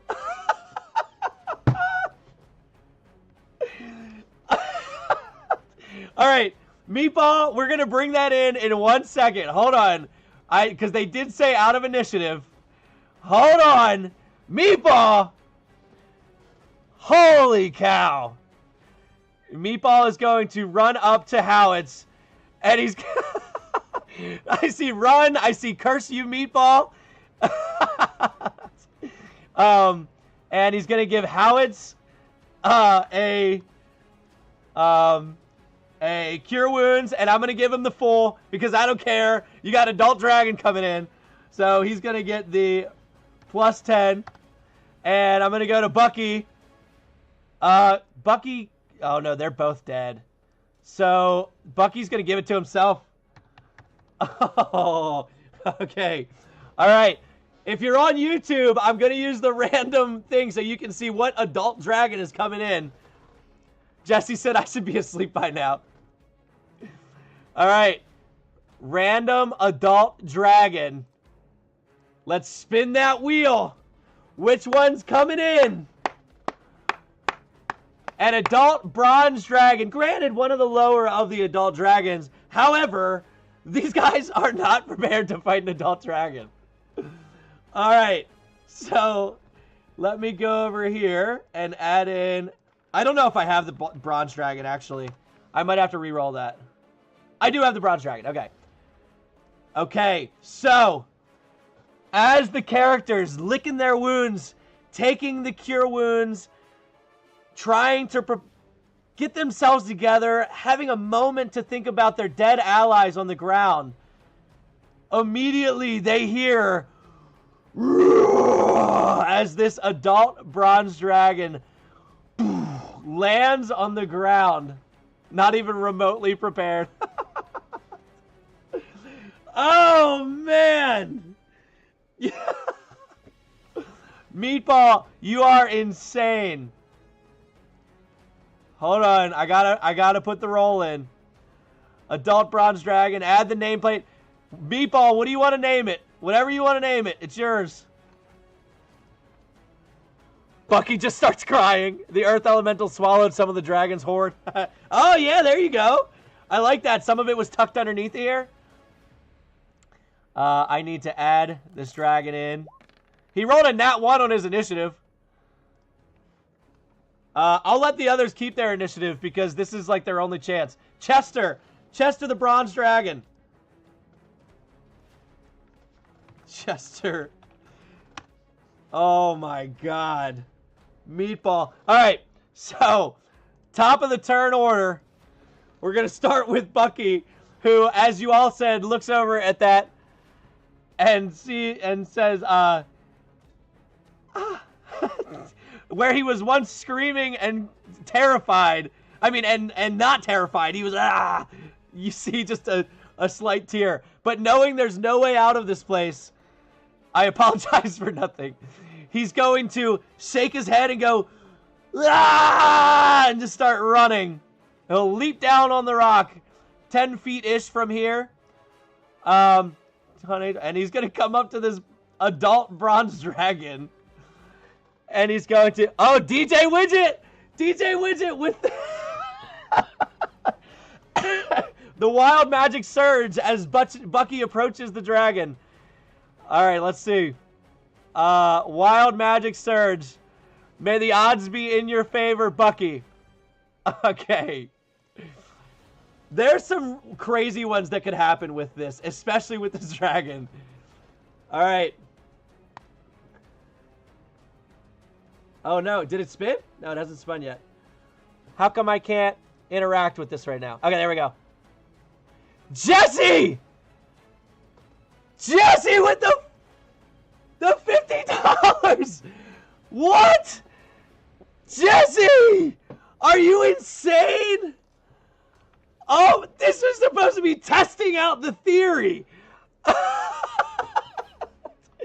Okay, alright. Jesse, give me a minute. I will come back to you. Meatball, you're insane. Jesse, you're insane. Widget, Droitzel, you're all insane. Oh my god. Alright, I need to do this first. And then I have to deal with that, Jesse. Okay, a spectral shield hovers near you for the next minute, granting you a +2 to your AC and immunity to magic missile. Bucky has +2 to his AC. Let me go here. I'll just add it here. 2 +2 to his AC. Don't let me forget that. Okay. DJ Widget, I just did yours. Bucky's about to take his turn when Jesse comes in and does a $50, which I believe is for a friendly ancient dragon. Let me... Hold on. I'm letting it go through this because I have to clarify, but I'm like 98% sure that's for a friendly ancient dragon. Wait for it. It's coming. Instant true resurrection. Bring in a friendly ancient dragon. Oh, no. Oh, my God. Alright, so I need to bring up the right wheel, which I have not done. What wheel do I even have up right now? Okay, the ancient dragon wheel comes up. And I interact. Oh my god. I don't even know what to do. An ancient copper. Okay, so as this earth elemental supposedly stole loot and reveals it by standing up to this adult brass dragon, you hear a larger scream in the background. Coming from the background as this massive ancient copper dragon comes in to help out in the fray. I'm going to put him back here. I don't even know what to do with this. Oh my god. Jesse, you get to name him. What's his name? I still need to finish naming the other one, because you did give me a name. He also rolled a nat 1. That's wild. Alright, so he comes in. I'm glad this is going so well, man. You deserve it. Dude, Meatball, I appreciate it, man. I appreciate it so much. This is wild. Alright, so this ancient... Alright, I gotta make sure I reveal everything. Alright, you named the dragon. I know that. I think it was Chester? Yeah. I need to name the dragon before I do any damage to it. Because... Okay. Bucky now has an AC of 19. My heart is racing. This is insanity. I'm saving this recording because this battle has gone everywhere. Alright, Bucky comes up. Actually, he probably wouldn't attack, though. He would, like, come down here. Probably, like, kind of behind the... I'm going to put him here. And he's going to take his 3 pistol attacks. Oh, the wheel's still up. Thank you, thank you. Okay. So, let me move the map a little bit for you. So you can see it kind of centered. Alright. Bucky's going to attack 3 times. Here we go. 3 d20s. 15, 2, and 1. The nat 1 obviously will not hit. The 2 plus 7 also will not hit. Even if I added the d4. The 15, though, will hit. And even if I added the d4, that should still hit. Let me double check. AC of 19, yeah. So, one of his pistol is going to hit. And the damage for that is 2d8 plus 4.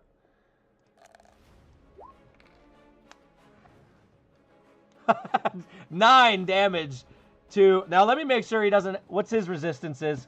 I'm assuming he has resistance to... Damage. Immunity is lightning. Okay, no, he's good there. Amphibious, multi-attack, frightful presence, and breath weapon. Okay, so, does 9 damage to the dragon. Okay. 13 total. Oh, did he do 13? Oh, I forgot. Okay. Yeah, you're right. I forgot to add the plus 4. Okay. A couple more of these sessions and Jesse's gonna be able to pay for some. Hey, I'm trying to get that new D&D pinball machine. That's the goal of all of this. All right. So, Bucky is then going to... Okay, I'm done now. And hide behind the rock. He can't really hide, but he's going to go behind the rock. Good work, Brandon. I appreciate your hard work. Jesse, I appreciate you, man. All of you, especially some of you, and you know who you are, been here from the very beginning. I appreciate all of you. That do be a nice goal. Yeah, that'd be wild. And I would make some really sick content with it. Okay, so that's Bucky's turn. Let's go to Sassy. Sassy's like, ah! Does not know what to do. And by the way, I know I haven't described the rules or any of this, how this works. Theoretically, they're in like a Hunger Games style. It's not a dome, obviously, because it's square, but they cannot get out. That is a wall that they cannot get through. So he's stuck up against this wall at the moment. But he's going to spread out. He's going to get as far away as he can. Because he's now seen 2 dragons, and I'm going to say that maybe he hasn't recognized yet that that one's a nice one. So he's going to leap over on this rock and continue over here. So he's going to end up there. I know you can't see him. He's over there. So he's going to attack. Oh, yeah, you still can't see him on YouTube because of the badges. But I got to keep that... All right, I got to zoom out there because I got to keep that ancient dragon on the screen. It can't leave the screen. All right. Jesse, did you name him? Oh, it's Bronze Eater. All right, Bronze Eater. Nameplate. Save settings. Okay, so Sassy's going to take his attack. I know that this dragon has to have a high concept. Oh, a 4! A 4 is not going to hit. It's not going to hit. And that's his only attack, if I remember correctly. Yeah, because he only gets 2 short sword attacks, but he is not running up there for short sword. Okay, Sir Howitz also freaking the heck out. is going to look over at the dragon, realizing that Bronze Eater is flying down with eyes only against the other dragon. And he's going to turn and aim his bow and fire twice. Both plus 11. So 8 plus 11 is 19, just hits. And then 2 plus 11, that one doesn't. So one of them hits. So a D8 plus 8. 1 plus 8 is 9 points of damage. That's not much. And then I believe, let me double check. Doesn't he have a bonus action to regain 1d10 plus fighter level, which is 7? So 1d10 plus 7. He's going to use his bonus action to use second wind. 9 plus 7, so he regains 16 HP. Okay. All right. It is now Bronze Eater's turn.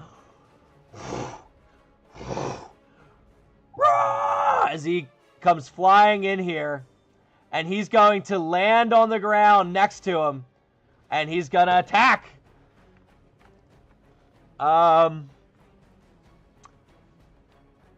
Does he just go straight breath weapon? Okay, Jesse, you tell me. Does he breath weapon, or does he multi-attack? And Meatball, you're going to do the same thing for me for the adult dragon. I want you to tell me what he does when I get there. But Jesse's in control. This is your dragon. You paid for it. What does he do? This is insanity. I'm assuming breath weapon, but that's up to you if you want to save it, because there are creatures behind and he can't really control it. Okay, I'm seeing breath weapon there. I'm using the normal Ancient Dragon stat block. So he has the breath weapon. It goes out to 90-foot cone, DC 22 dex save, 14 D8 acid damage on a failed save. In addition, the creature can use an action or a bonus action on its turn, but not both. Okay, so it becomes speed's halved. A bunch of other stuff happens to it. So it's up to you. I'm not making this decision. You're making it. You paid for it. You deserve it. Yeah, I don't see a way to direct that cone that doesn't murk the heroes. Yeah. It at least will murk Sassy. I don't know if it'll hit the other ones. But, I mean, it's an Ancient Dragon. It's up to you. Need wisdom saving throw first. Who needs the wisdom? You're saying for the Frightful Presence? That's if I do an action, though, right? I have to go jump in another live, but I'm watching via YouTube still. I appreciate you, Meatball. No problem. I get it. Okay. But that's for an action. So, it's either the breath weapon or you do the multi-attack that uses Frightful Presence. So, totally your choice.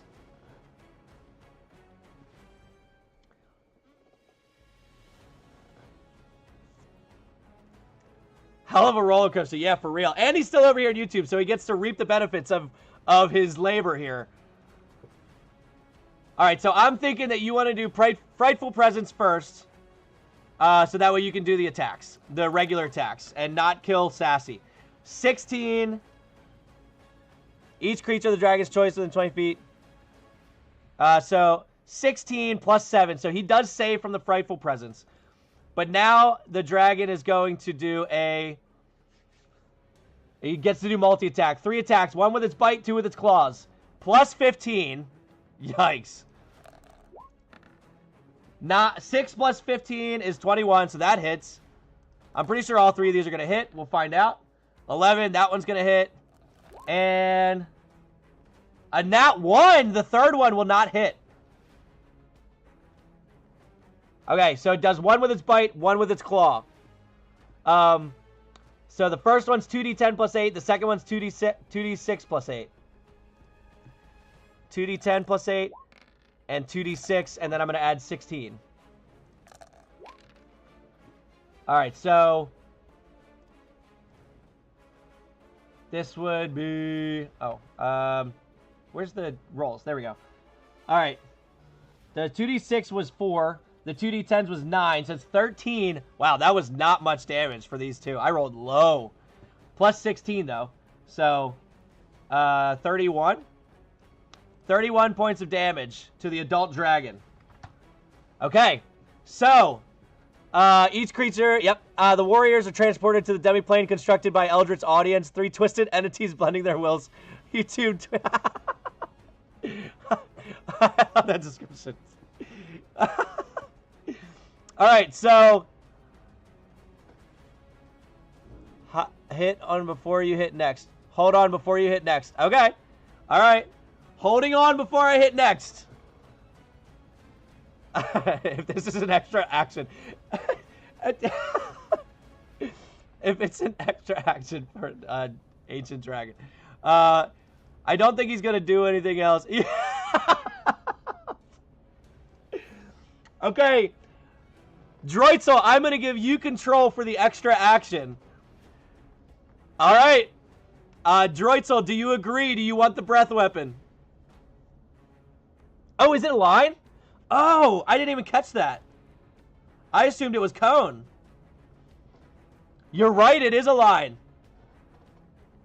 We got to be an extra. I appreciate it, Droitzel. I'm glad. Honestly, I'm having a great time because this roller coaster of emotions, I can't handle.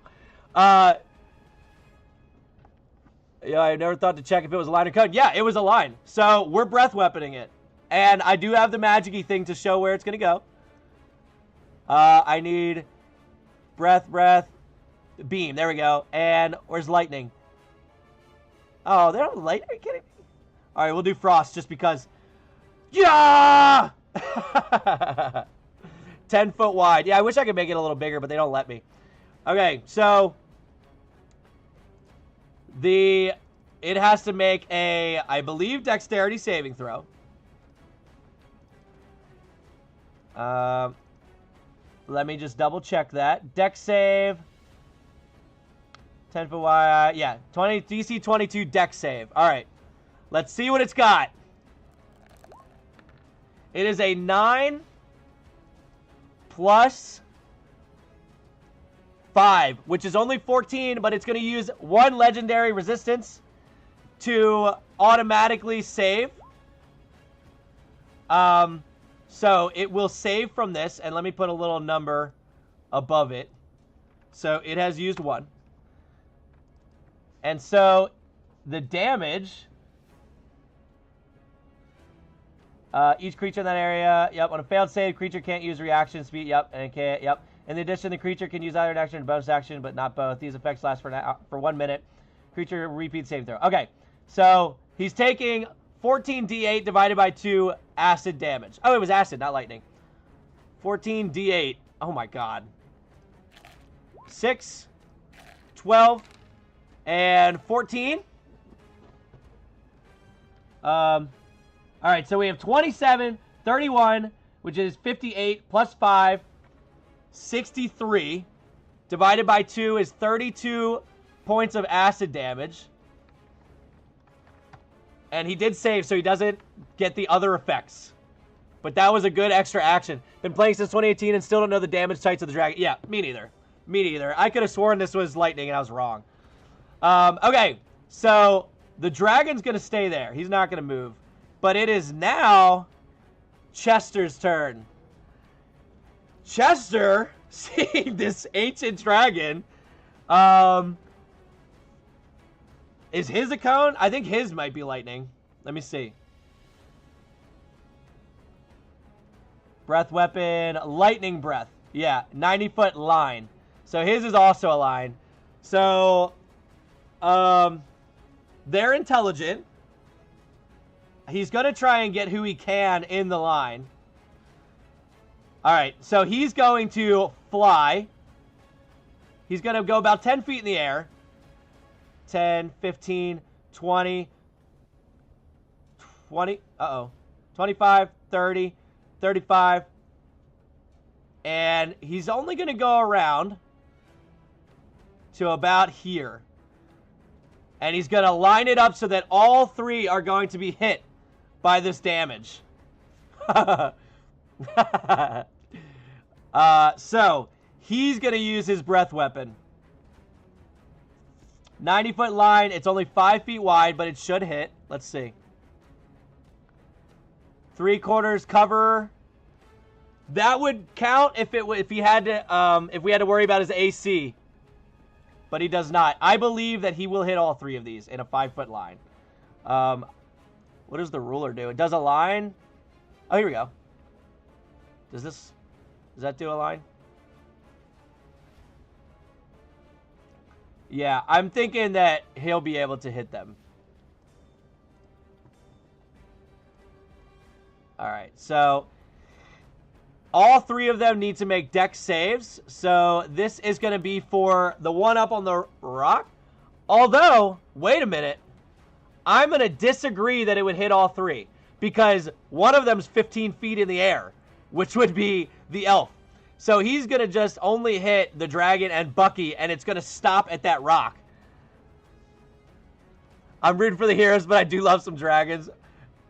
16. This is for the dragon. 16 plus a lot is going to save. And this is for Bucky. 17 plus a lot is also going to save. So both do save. Yeah, because his dex saves plus 8. Yeah. Both do save from the attack, so they're only taking half. But the damage is 12d10 lightning damage. So we'll do 6 twice. Oh, yeah. Bucky's in big doo-doo anyway. Holy cow! Those numbers! All right, I'm going to read to you the 10 d10s that he just rolled. 10 d12s. Oh, were these supposed to be d10s or 12s? Wow, no way did I mess that up. It was 12 d10s. And I wrote 12 d12s. That number was so high, it was 106. Oh, but I'm not counting it because I don't cheat. All right, so that was a 33 and a 34. Not bad still. Not bad still. 67 divided by 2 is going to be 34. We'll never forget you, Bucky. Is that double his max HP? It almost was. Legendary action, tail attack. Oh, okay. Hey, good call. Good call. Keep me on it. All right, so... yeah, so Bucky is toast. Bucky's toast. Minus 34. So he's back down to 0 saves. Bucky's toast. You're going to take minus 34. Because you did save. And then it's going to use a legendary action to do a tail attack. All right, so let's roll to hit. Good call. That's a 5 plus 15, I think it was, right? That's crazy. Plus 15. So 20 to hit. Can you guys hear the music, by the way? I never did ask. Hopefully you can. So that's 20 to hit. It's going to hit with his tail attack. So his tail attack is going to do 2d8 plus 8 damage.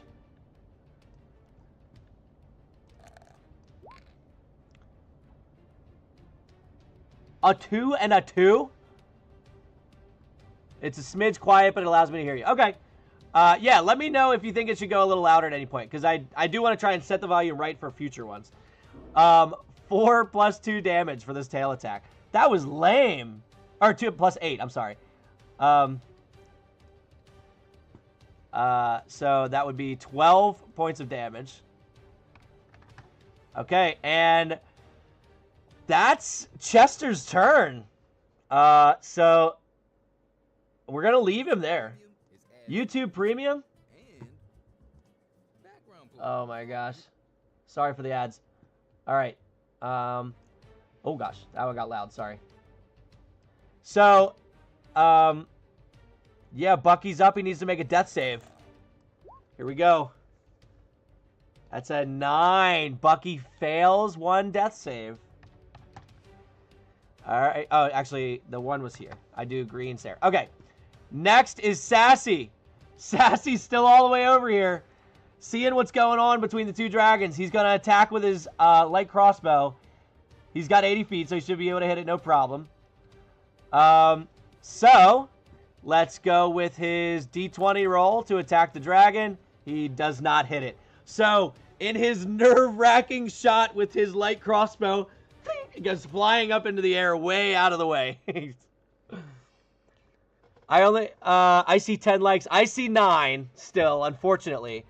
I only see 8 likes. And another roll for Frightening Presence. Come save Bucky. And another roll for Frightening Presence. Word squeak of terror. Oh,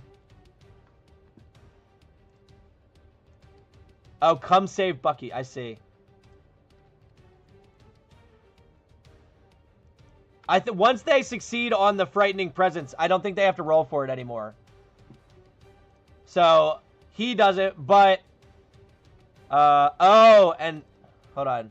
Were they supposed to with the... Oh, yeah. So, he was supposed to roll... All right, 1 second. I got to backtrack a little bit. The Ancient Dragon, Chester, Bronze Eater, was supposed to roll. Okay, he succeeded, so he's not frightened. Sassy should have rolled. Because I think it's within... How close? Frightful Presence. Within 120 feet, yeah. That's a 10. Plus... I think it's a Wisdom.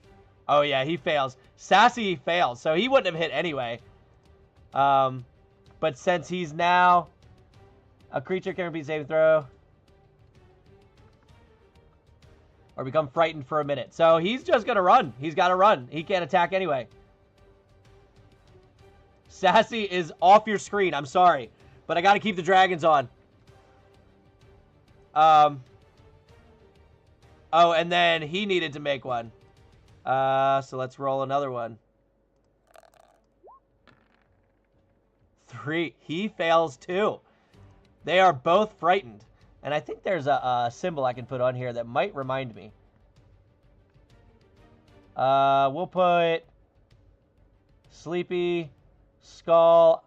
I'm just going to put the Sleepy one.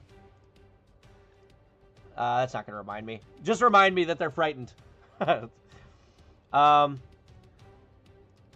So Sassy runs. Sir Howitz's turn. He's going to run. Oh, but then you were saying another roll for Frightening Presence, but he's got... Does the adult one have legendary actions too? Because he probably should have been using them. Oh, yeah. He should have been using them as well. So we're going to do a tail attack against the Bronze Eater as well for before this, because he for sure would have used it. Sorry, I'm catching up. Usually I'll have more people in the stream keeping up with the characters. Oh, that hits. And then I'll do the rest of the monsters, but since I was just testing this tonight, I didn't plan on needing to really worry about it. Yeah, Troitzel, that's a very good point. It is definitely, it makes sense. So, one target, 2d8 plus 7 bludgeoning damage. I cannot believe that you guys have brought it to this point where, like, almost the original creatures aren't even on the map anymore. This is crazy. So that was a 3 and a 7, so 10 plus 7, so 17 more points of damage. All right, and then Sir Howard's turn. He is going to run. Legendary resistance. That's on a saving throw. Yeah. If it was on a saving throw, it would be able to resist that. He's going to run, so he's going to drop down like 10, 15, 20, 25, 30, and just run this way. And he can't attack at the moment. They're both frightened. Okay, Bronze Eater's up. Oh my golly.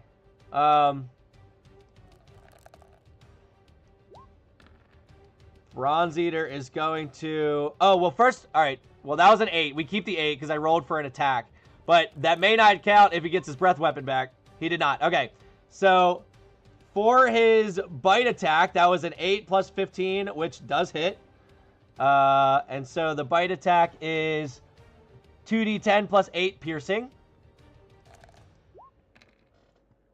Which is a 5 and a 2, 7. Plus 8 is 15. Hey, welcome to another ad. All right. So that's minus 15 there. Let's skip that ad. Okay, so that was the first attack of 3 from the Ancient Dragon, Bronze Eater, that is now going to use two claw attacks. Both of them plus 15, both 2d6 plus 8. So let's go ahead and roll both of those at the same time. A 17 and a 2. The 2 doesn't hit, but the 17 definitely does. So with that, Bronze Eater, what did I say it was? 2d8 plus 8? Yeah, no, 2d6 plus 8. 2d6 plus 8 with his claw attack. 4 plus 8 is 12. As the rest of them are watching this ancient massive dragon fight what would normally be a terrifying massive adult dragon, swiping down with its claws, biting into the neck. You see these two dragons screaming at each other. The larger one clearly getting the upper hand. But that's going to be its attack. Its turn is done. It is now Chester's turn. But I believe, doesn't it get to use another legendary resistance? Or a legendary action, choosing from the options below. Only one legendary action be used at a time and only at the end of another creature's turn. Yeah. So it's going to do another tail attack. 2d8 plus 7 if it hits. What do we got? What do we got? A 14 plus a million. It's definitely going to hit. So it'll hit with 2d8 plus 7. 7 and 5, that's 12. Plus 7 is 19 points of damage to Bronze Eater. As he whips his tail around, striking it across the scales of his chest. Now it's Chester's turn. Chester's actual turn. So we need to see if he's going to get his breath weapon back. He does not. So he's going to do his 3 attacks. 1 bite, 2 claws.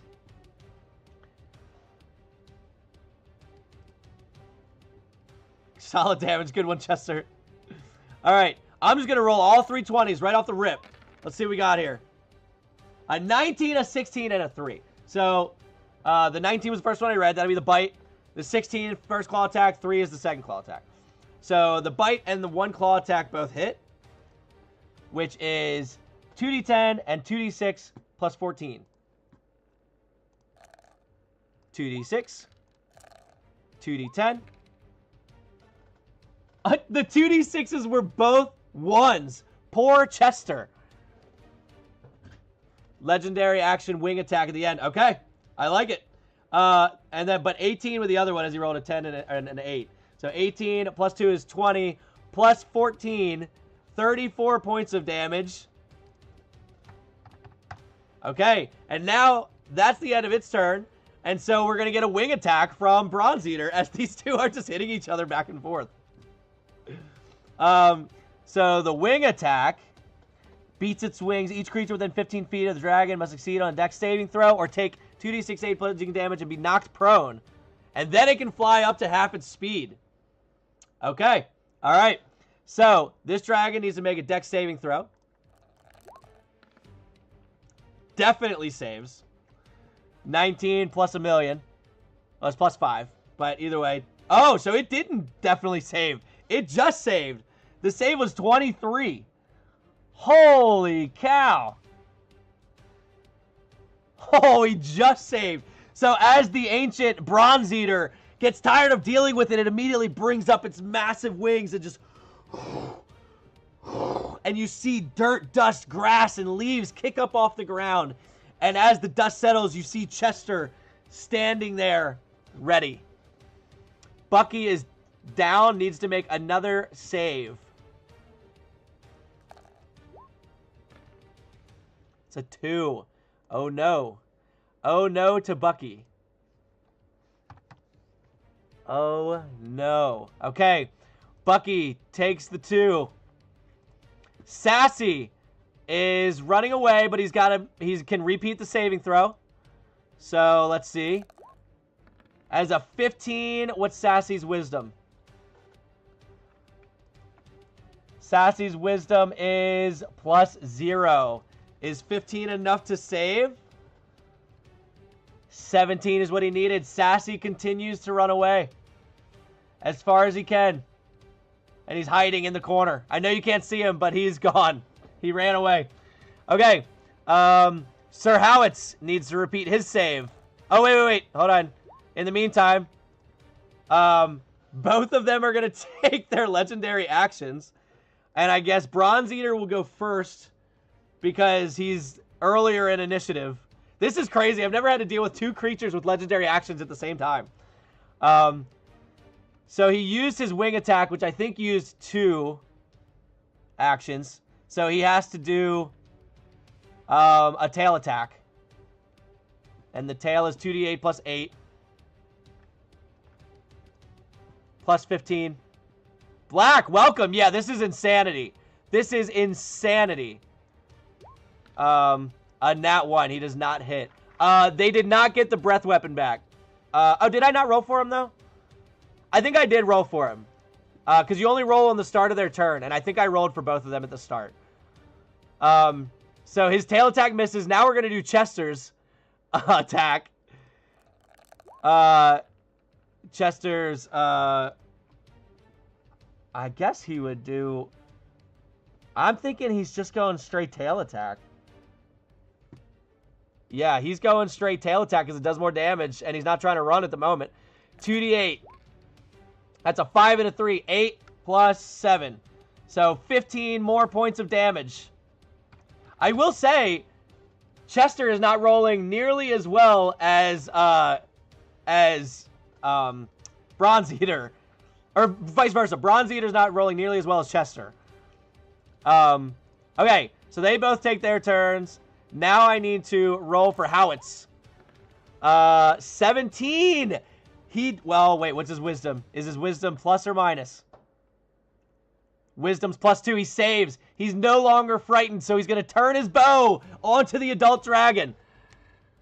All right, so he's going to make 2 d20 attacks. Both at plus 11. So 22 and 17. And I believe the 17 misses. Let me double check. I think it's a 19. Yep. The 22 will hit, so he gets to do a d8 plus 8 damage for that. 15 points of damage. He might be able to do more. I just don't know his character sheet, so I'm using him like an NPC. So 15 more damage to the adult dragon, whose health is quickly diminishing. Yeah, Black. So we've had people like Jesse. He sponsored an ancient dragon for the heroes. We had over in TikTok, Meatball, who's also here in the YouTube, sponsor an adult dragon for the enemies. He sponsored so many enemies for the so many creatures for the enemies to make this just an insane battle. The battle was almost over hours ago. Okay, so he did his damage. It is the end of Sir Howard's turn. So they both get to do their... No, he's out of attacks, but he gets to do one. So Chester gets to do another one.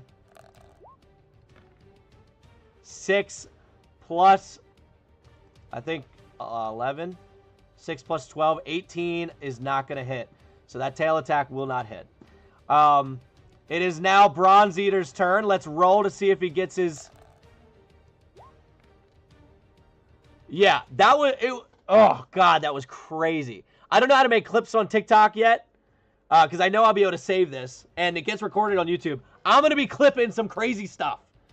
I'll tell you that for free. And I still have to stream tomorrow. What am I going to stream?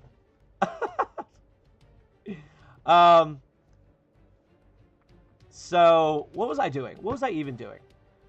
Bronze Eater's turn. He did not get his thing back. Okay. So, he's going to do his bite and 2 claws. The aftermath. I like it. Legendary action. So, he couldn't because he's used his wing attack and his tail attack. So, he's out of legendary actions until his turn again.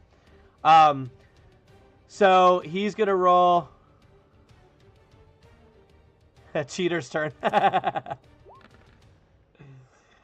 So, let's see. I'll say the bite was the 12. First claw attack was the 2. And then the 15 was the second claw attack. So, with that, he does hit with 2 more attacks. The bite and one of the claw attacks. So, those collectively are 2d10s and 2d6s plus 16. 2d10s, 2d6s plus 16. So... 5, so 13 plus 8 is 21. I forgot that fast. What am I adding? 14? 21 plus 14, yeah. 21, 31, 35. More damage to Chester. And that is the end of his turn. He does get his legendary actions back. But Chester, before he takes his turn, is going to use his third and final legendary action to strike at Bronze Eater with his tail attack. 18 plus whatever is definitely going to hit. And so that is 2d6s, I think, plus 2d8s plus 7. I will not. I'm doing so many different creatures at once. I'm never going to remember these. 18 points of damage to Bronze Eater. All right. So now it's Chester's turn. Streamlit, but it'd be neat if Chester dropped Bronze Eater so the heroes had to finish him off. It would be wild. And some of the rolls have been pretty good for him. Let's see if he gets his breath weapon back, because that would be massive. He did not. So he's going to do his 3 attacks. Ooh, new Dawn Power Sense. Chester just went twice. Well, he did his legendary action at the end of Bronze Eater's turn, and now he's doing his regular attack. Right? Or did I attack? Ooh, you guys can confirm. Did I just attack twice with Chester? I may have. I may have done that. See, I'm losing my mind. I got to keep up with his turn order. I attacked twice. Okay, so then Bronze Eater will do his now legendary attack.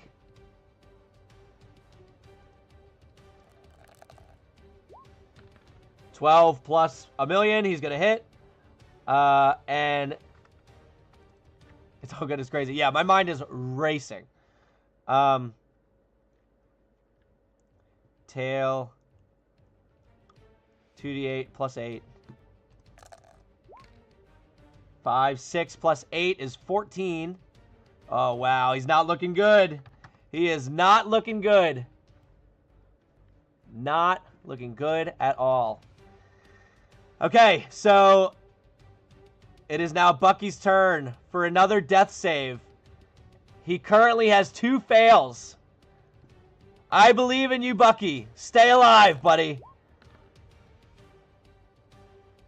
And with that, Bucky fades into non-existence. Loses his final breath. Roll for breath. Yeah, did I not? 4 here.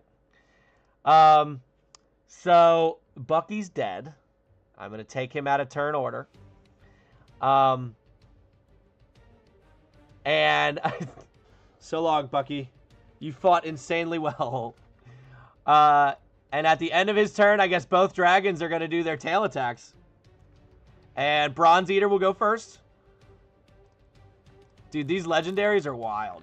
12 plus 15, that's going to hit. Which was 2d8 plus something. 8, 7, that's 15. 15 plus 8 is... Oh, man. 15 plus 8 is 23. And he had 24 HP left. So he has 1 HP. That one turn where Bucky shot normal pistols like 9 times in one round. Yeah, that was insanity. Jester, you animal. So in one final ditch effort, Chester's going to take his final attack. 11 plus 12. 23 will hit, I think. Yep, barely, but yep. And that is 2d8s plus 7. 6 plus 7. 13 points of damage. Jesse.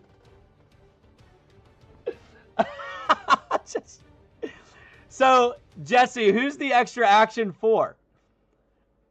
Are you doing it for the dragon? Because the way I have it in the rules that I haven't even posted yet is that it goes on the character that... Okay, so you're giving Chester another action. All right. All right. So before Sassy goes and takes his turn, we will give Chester another action after his, we'll just say his tail attack happened after this. How much damage did I say? 2d8, 6 plus 7. So it's 13. I might have already did it, but I don't remember. So Chester's going to get another attack. Jesse, I appreciate you, man. It's taking up Meatball's calls. Jesse, you are the man.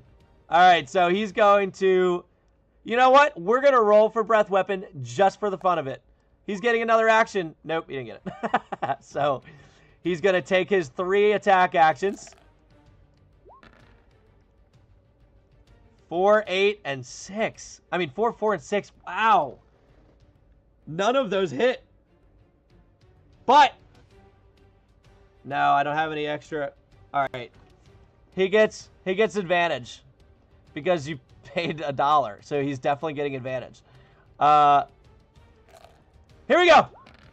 Because we ain't wasting money around here. 14, 13, and 8. That's a little more like it. So the 14, they're all plus 12, so they're all going to hit. Or no, 8 does not hit. So 14 and 13 do hit. 8 does not. So the bite and the claw, 2d10s and 2d6s plus 14.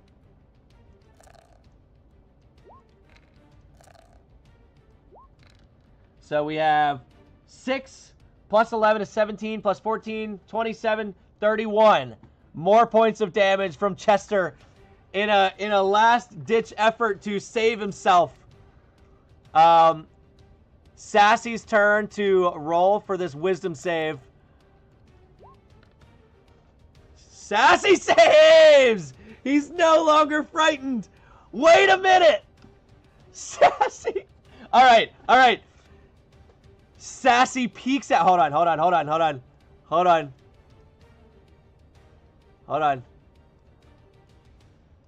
Wait for it. All right. Sassy, in the corner, hiding behind a tree, talking to himself in as much confidence as he can give himself, peeks around the tree and says, I can do this. Aims. And he's going to fire. Will he be the one to kill Chester? Nat 20! He does it! Sassy strikes. Long shot at the adult dragon as he sends this bow, this arrow right through the neck of the dragon, and you watch as it goes through, pops out the other side, and the adult dragon just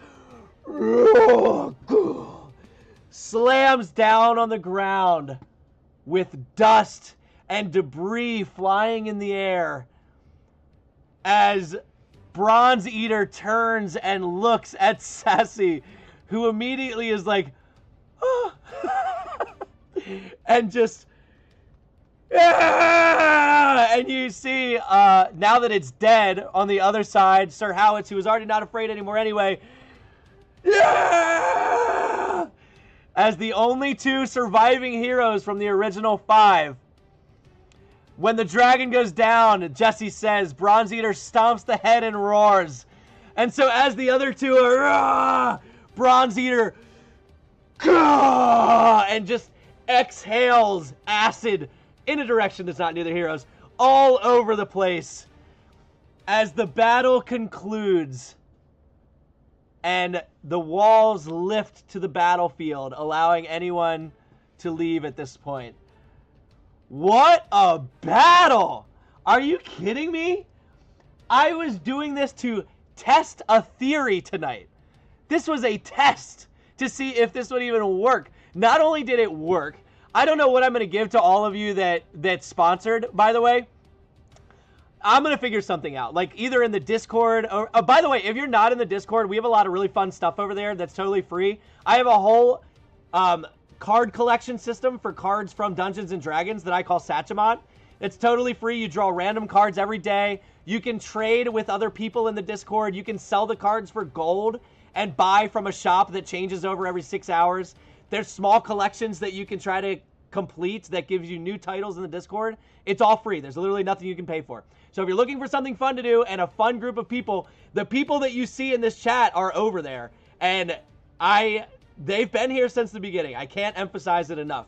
So thank you everyone that was part of tonight, because this, again, like I said, this is a test. And I'm going to figure out something to thank all of you for tonight, because it's been crazy. And I don't even know what to say. I don't know what to say. It is 1 o'clock in the morning for me. Don't know what it is for anybody else. I planned on maybe doing this for a couple hours, from 8:30 to maybe 10:30. What? That was insanity. Theory proved, yeah. Accidentally kills 2 heroes with acid. I'm so glad I tuned in. Droitzel, thank you so much for being here. You've been awesome. Like, you're keeping up with the battle, putting in awesome comments, obviously supporting, sponsoring fun stuff to happen.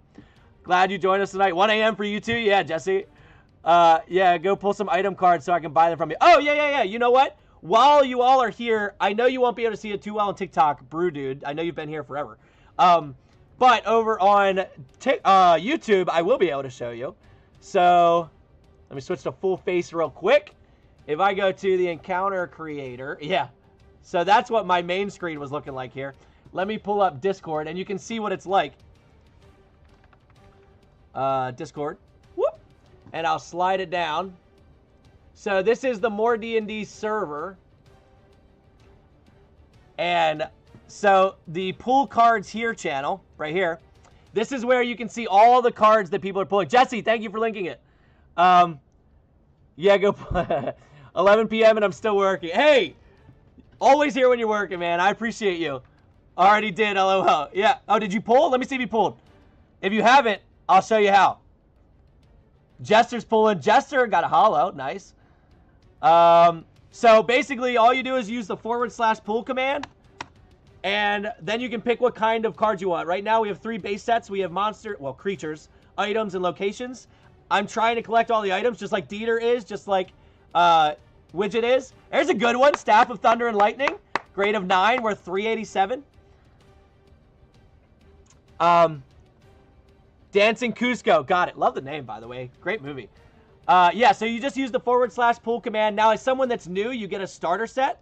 So you can actually pull 3 times to start building your collection. And then we have a website where you can see all the cards that you've collected. And then over here, you can see the Satchamon chat where people talk about different things that maybe I've done in Satchamon or that people are looking for, or even just shouting out some pulls that people have gotten. The Trade Cards Here channel, that's where you see people calling out others for, like, trading. Hey, do you want to do this? Oh, I see you pulled, maybe? No, Widget pulled. Ooh, rough pull, Widget. Only worth 0.6, 3, and 1. Yeah, the highest value card you can get is 10,000. The lowest is 0.5. There are holographics. There's grades.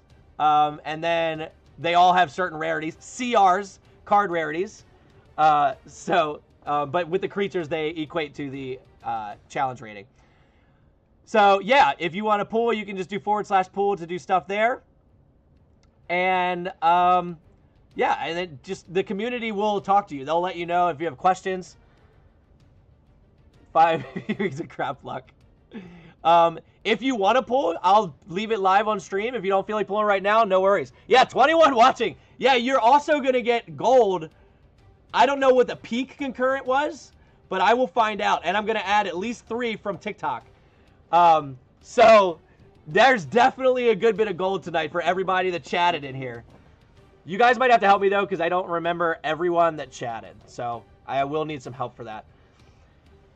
What an event, you guys. That was wild.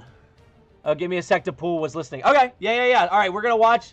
I can hide my face. Hold on. I want to hide my face. NVIDIA broadcast and overlay. Okay. You've got it. The board is yours. We're going to see 9 cards pop up for Droitzel. I hope I'm saying that right. Droitzel. First pulls drumroll. All right, we got 1.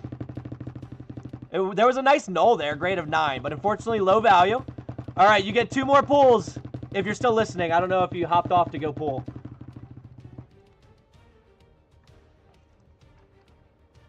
Let's see.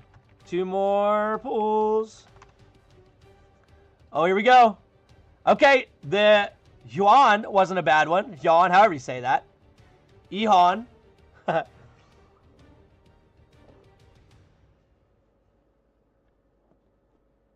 Oh, there you go. Arcball Stadium from Heroes Haven. Heck yeah. That's a setting that I created, that I made up. Mr. Nobody's pulling on there. He's just got an Oath Bow. Very nice. Oh, big one from Mr. Nobody. Another Oath Bow worth $857. Huge pull at Mr. Nobody. Yeah, not bad. Not bad. And then don't forget to add the viewer for the misses. I got you. I got you. Hey, Lori, how you doing? If you're still here, I appreciate you. So, yeah, I'll tally all that up. So, Droitzel, while you're here, every stream that I do, if you chat in my stream at all, you'll be included if you're over the Discord. I do 10 gold for every viewer that I get. And everyone that chatted that's in the Discord, you get that amount of gold. So, if the peak concurrent viewers was 21, you all get 210 gold. I don't know what the peak was on YouTube, but I'll figure that out. I will add 3 from TikTok and then 1 for the misses. Shout out Lori. Okay. I'm going to get out of here. I have lots of clips that I got to make probably tomorrow. Jesse, you better believe you're going to be on there. Meatball, if you're still here, you better believe you're going to be on there. Everyone that donated, I'm going to figure something out. She fell asleep about 30 minutes ago. I don't know how she fell asleep. This was insane. This was insane. Insanity. So, all right. I appreciate all of you. Again, I can't say it enough. I appreciate all of you. And I will see you over in the Discord. Have a wonderful night. And I'll be streaming again tomorrow. So if you want to come pop in the stream, I don't know if I'm going to do this again. Because I want to keep it on a weekly basis. So that way it's, you know, it's fresh. It's not constant. So I'll do this tomorrow. Here's Haven, a setting created and then thrown to the back by Satsuman in Monster Match. Yeah, I got too many. My mind just too many different things all at once. I had a blast again. Great work. I appreciate you, Jesse. Thanks again, DJ Widget. This is awesome. You're awesome. You're all awesome. Dieter, you have a fantastic night. Thanks again, as always. And yeah, I'll see you guys over in the Discord. Have a good night. See you later, Droitzel.